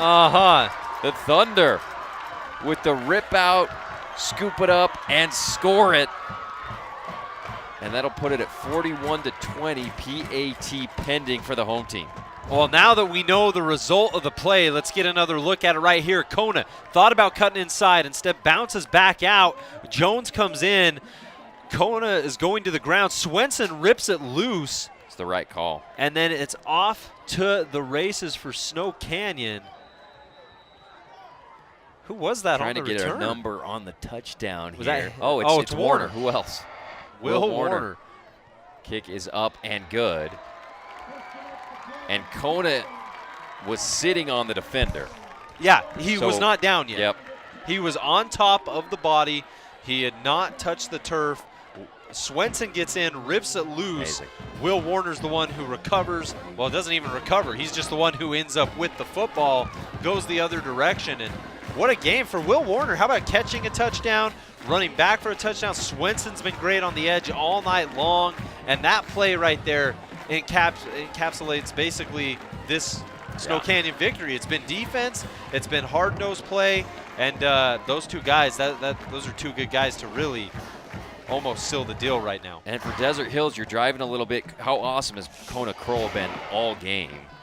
And then Snow Canyon just makes an awesome play. Yeah. They've been ball hawks all night, turning the ball over against this Desert Hills offense. And talk about preparation and being hyped up. Since this game started, the first play, they throw it deep to Jake Hill, set the tone, and then defensively they have been tremendous all game long against one of their rivals here in Region 10, Desert Hills. And Snow Canyon, they've put up 47 against Hurricane. They put up 48 against Northridge, but never have they put up 42 in a situation where the defense is responsible for, I would say, 2 of those touchdowns without doubt, and then 1 touchdown, arguably, the offense scored off of a pick. But, I mean, that's 3 scores. That's 21 points courtesy of your defense. Best defensive performance all season long. Let me go ahead and say it for the Snow Canyon Warriors. And here's a little squib, goes straight out of bounds. Off the foot, shanked it just a little bit. Like me out on the golf course for about 5 hours today. It should be illegal for me to play 18 holes of golf. All I hear is Andy is a natural athlete. You give him a golf club. Arnie, he gets it he figured said out. That. It's all BS apparently. Yeah, because I was out there duffing it around all day, embarrassing myself. He was hyping you up like you could. He's a great coach. He's a great coach. Arnie Billingsley, my guy. It's like you were supposed to be the premier shot blocker in the world, and you turned out to be Hashim Thabit, man. Like, what are you doing? Oh. I actually really wanted Hashim Thabit to have a great career. Never panned out, though. 1st and 10 coming up for Desert Hills. We'll see where they officially spot it. Be at about the 45-yard line of Snow Canyon. Bo Wall back in the game for the Thunder. They trail 42-20 with 4:18 left here in the 4th quarter. I don't think Wall's completed a pass yet tonight, but really the only couple he's thrown, one was dropped, one was short. Wall dancing around in the pocket, then pulls it down and will run. Crosses the 40, gets to about the 34-yard line before he's taken down by the Warriors. And I really am impressed with Bo Wall's ability to scoop with that football. I mean, after watching Hunter Johnson all night, he's very Hunter Johnson-esque in the way that he moves and the way he's able to cut so quickly. We didn't really see it a lot against Cedar Valley, against the Aviators, because they were playing from behind. We haven't seen it a whole awful lot against Crimson Cliffs. But tonight, Bo Wall has really shown the ability that he has to move with that football. Fabulous Freddy's first down there for the Thunder. Check out Fabulous Freddy's 2 locations in southern Utah, Bluff Street and River Road. And if you haven't yet, try their Ike's Famous Sandwiches at the Bluff Street location. Knock your socks off. Bo Wall takes the snap, fakes the handoff on the jet sweep, gives it to Taven Mortensen on the counter. Beautiful stiff arm by Morris, stays alive. Flag will fly. He's brought down behind the line of scrimmage. Great effort either way. Flag goes down at about the 40-yard line. Look at this Warriors defense swarm. Yeah. Like, it's the definition of swarm. One black jersey's in there, then all of a sudden it's 2, 3, and before you know it, you'd blink and there's 5 of them there. They have just had a nose for the football tonight, where it's going. Titan tried to make something extra happen right there. Guy's trying to block for him, ends up in a flag, and they're moving back. We had a great look at it right here. Fakes the jet sweep. Titan has a nice stiff arm here, but it slows him up, and now all of a sudden there's 1, 2, 3 as Cummings comes in with the block. Pretty sure that's where the penalty was at, but there's 7 Warriors right there, man. Yeah, they have been playing with their hair on fire all game long. Coach Esplin's got to be proud of their effort. Here's Bo Wall. Out route, jumped by Snow Canyon. Incomplete. Flag on the play, and we'll see if they'll get the Warriors with a interference penalty here. 3 minutes, 16 seconds over there on the Nets on Fire clock. And it's, if you're Desert Hills, you'd love to punch one into the end zone, especially with Bo Wall under center. Like, we don't know how many more times Bo is going to have to be on the field. You don't want anything from an injury standpoint to happen or continue to happen, but Wall needs to stay ready, so these are some valuable minutes for him, especially to continue to try and develop that chemistry that he's built for 4 games with the Thunder receivers. So after the interference penalty, it'll be 1st and 9 for the Thunder. Wall taking the snap. Once again, flushed out of the pocket and then brought down for a sack by the Warriors. They get another one tonight. Right there, Ryder Holt. Wall.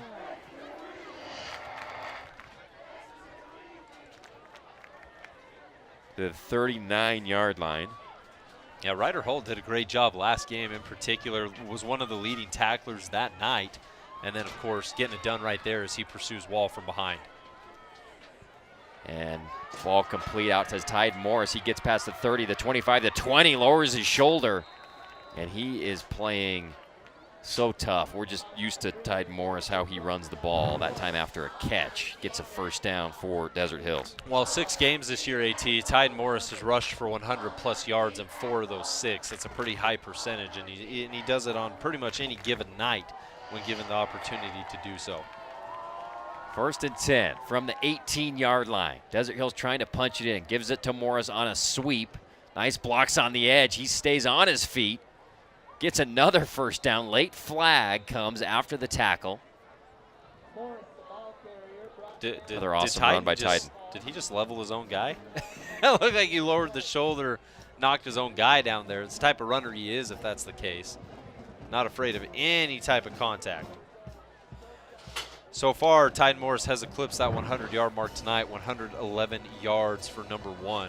So it'll be 5 out of 7 games that he's got it done. Wow.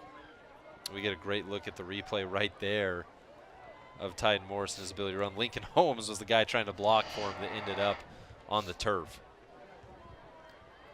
1st down from the 3-yard line for the Thunder. Kona Kroll now in the game at running back. They'll throw it out to him. He makes the catch, makes a move. Good pursuit on the edge once again by Snow Canyon. Stop him short. So here on 2nd and goal, you tried Kona out. Taven obviously has the power run. Last time you were here, you had a great look. Bo Wall to Lincoln Holmes. That was an ideal scenario. You just weren't able to complete the pass. Holmes ended up dropping it. So maybe you give Bo an opportunity here to look towards the end zone. 1:11 left here in the 4th quarter. Wall, 2-back set with a tight end. They'll hand it to Kona. Ball goes to the turf. Snow Canyon saying they have it. And they do. So on just a straight give up the middle, ball just falls right on the ground, and Snow Canyon's able to jump on it. And another turnover for the Warriors just to add to their box score of takeaways tonight. Yeah, if anybody wanted to debate that this wasn't an all-time defensive performance for Snow Canyon, that seals it right there. Ball comes out, there's a small pile, and typically, you know, they separate guys off the pile and they wait to see who has the ball. Tad Gubler popped right up with it, holding the ball in his hand. Snow Canyon possession, 56.5 seconds over on this clock, and it looks like they're going to waltz to a 42-20 victory in what started as a great game and then saw the Warriors defense turn it to an entirely different level that I'm not quite sure we've seen this year. I know they've shut out teams in the past. I know they took care of Northridge easy, Hurricane easy, but we haven't seen them beat a team with this offensive firepower that Desert Hills has, and they did so in really, really dominant fashion. And first kneel will go down, clocks at 47 and counting. Stay tuned for the Johnson Pediatrics post-game show. We'll name our Ernie Stores Player of the Game, as well as our Appliance Wholesalers Plus Playmaker Play of the Game. And then we're going to send it down to Carrick Segmiller on the field for Region 10 Live, built by Bucks Ace Hardware on a special night here at Snow Canyon High School for the home team. Their Warriors pay off a big-time victory all the way around, all three phases. Great performance. They're going to win 42-20.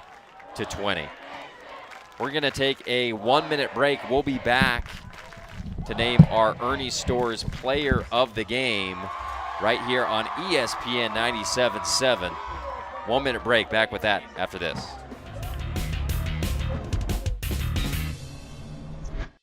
Military families often sacrifice precious time away from loved ones while serving our country. And for those with children, the separation can be especially difficult. We were worried that with him leaving, that she would lose those connections with her dad. Some of life's best moments happen between parents, children, and the pages of a good book. United Through Reading provides that connection. You can watch your mom or dad read a book to you, and it almost feels like they're really there. We ensure they remain a consistent, meaningful part of their children's lives, no matter the distance. Just seeing Jacob recognize Daddy again after a long time just melted my heart. And now, as we're facing greater isolation from our loved ones, United Through Reading is also available to veterans. Learn more about United Through Reading and download our free secure app at unitedthroughreading.org. Welcome back, Johnson Pediatrics post-game show. Thanks for being with us live from Snow Canyon High School. Dr. Cody and his awesome staff help make your kids feel right at home. See why so many are choosing Johnson Pediatrics. Give them a call at 628-0511 and ask for the new patient special. Time now for our Ernie Stores Player of the Game. Tough task here for Rustin Burnside tonight. Check out Ernie Stores. Fuel up and grab a snack like their famous chicken strips from St. George to Hurricane to Beaver. They're delivering your player of the game all season long. Appreciate Ernie Stores and their long-time support of Region 10 athletics. Man, you're going to make me pick this right here? This is an incredibly difficult pick to roll with because look at both sides of the ball. Brooks Esplin, interception night, caught a touchdown. Will Warner. And sorry, but while we're picking this, we'll roll some of these highlights just to exercise our memories of all the plays that were made courtesy of our CEC TV crew. Well, the second half's really where it came alive, and this is where it started. Fui has to spin. Looked like he was going to make a great play happen. Sports Center, not so much. Maybe from the case of Snow Canyon, Brooks Esplin with the interception, getting it done, and that would lead to Hunter Johnson giving it to Nowatzki, who powers into the end zone for a score. This would make it 21-13. After the fact, how about this pick? Stewart up the sideline. Look at the speed. Gets past his man, and he's going to go all the way into the end zone for what would be Snow Canyon's first, but not last, defensive touchdown of the night. Here on the return, Cyrus Polu, he was a beast. He's the leading tackler, has a couple touchdown catches this year. But how about this return on the kickoff? He wasn't letting anybody bring him down. Unfortunately, the Thunder were not able to fully capitalize there. Next time out, though, Taven Morris, he powers through for his first score of the night, his only score of the night. Fui out of the pocket, throws downfield. This one ended up being caught. It was a great grab as the Thunder continued to try to move that ball downfield, but this is where it all went south. Kona Kroll trying to make something extra happen. He's high center, ball stripped out by Swenson, taken by Will Warner all the way for the second defensive touchdown for Snow Canyon, and that is really the tale of the tape for the Warriors. Absolutely. Just an incredible defensive ball hawking game for the Warriors. Offensively, they were sharp as well. Just an overall great performance here at home for Snow Canyon. That's got to be a proud coaching staff down there talking to their kids for the home team. You're listening to the Johnson Pediatrics postgame show. And what happened? Did you name our player of the game? Well, that's the thing. You're putting me in an impossible situation because Esplin had a pick. He had a touchdown grab. Yeah, Hunter Johnson was great all night long. Will Warner Yep. had that recovery all the way for a score. He also had a touchdown tonight. He was big in multiple scenarios. Had the first touchdown of the game. Yep. In fact, so it's like you have to celebrate the defense tonight because 21 points. I'm going to say 21 points courtesy of that Snow Canyon defense.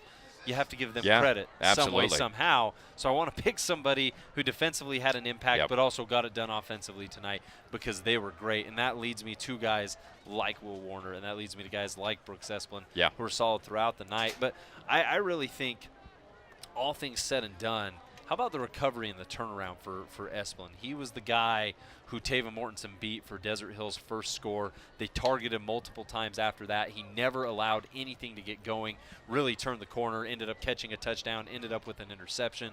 So I'm going to go with Brooks for the turnaround that he had tonight. Will Warner deserving, though. Stewart deserving. Oliver deserving for the pressure he put on. Just Snow Canyon defense. How about it? How about it? Statement win that the Warriors have been looking for all season long. Brooks Esplin, our Ernie Stores player of the game. Check out Ernie Stores from St. George to Hurricane to Beaver, delivering your player of the game all season long. Appreciate Ernie Stores, our longtime Region 10 athletics sponsor.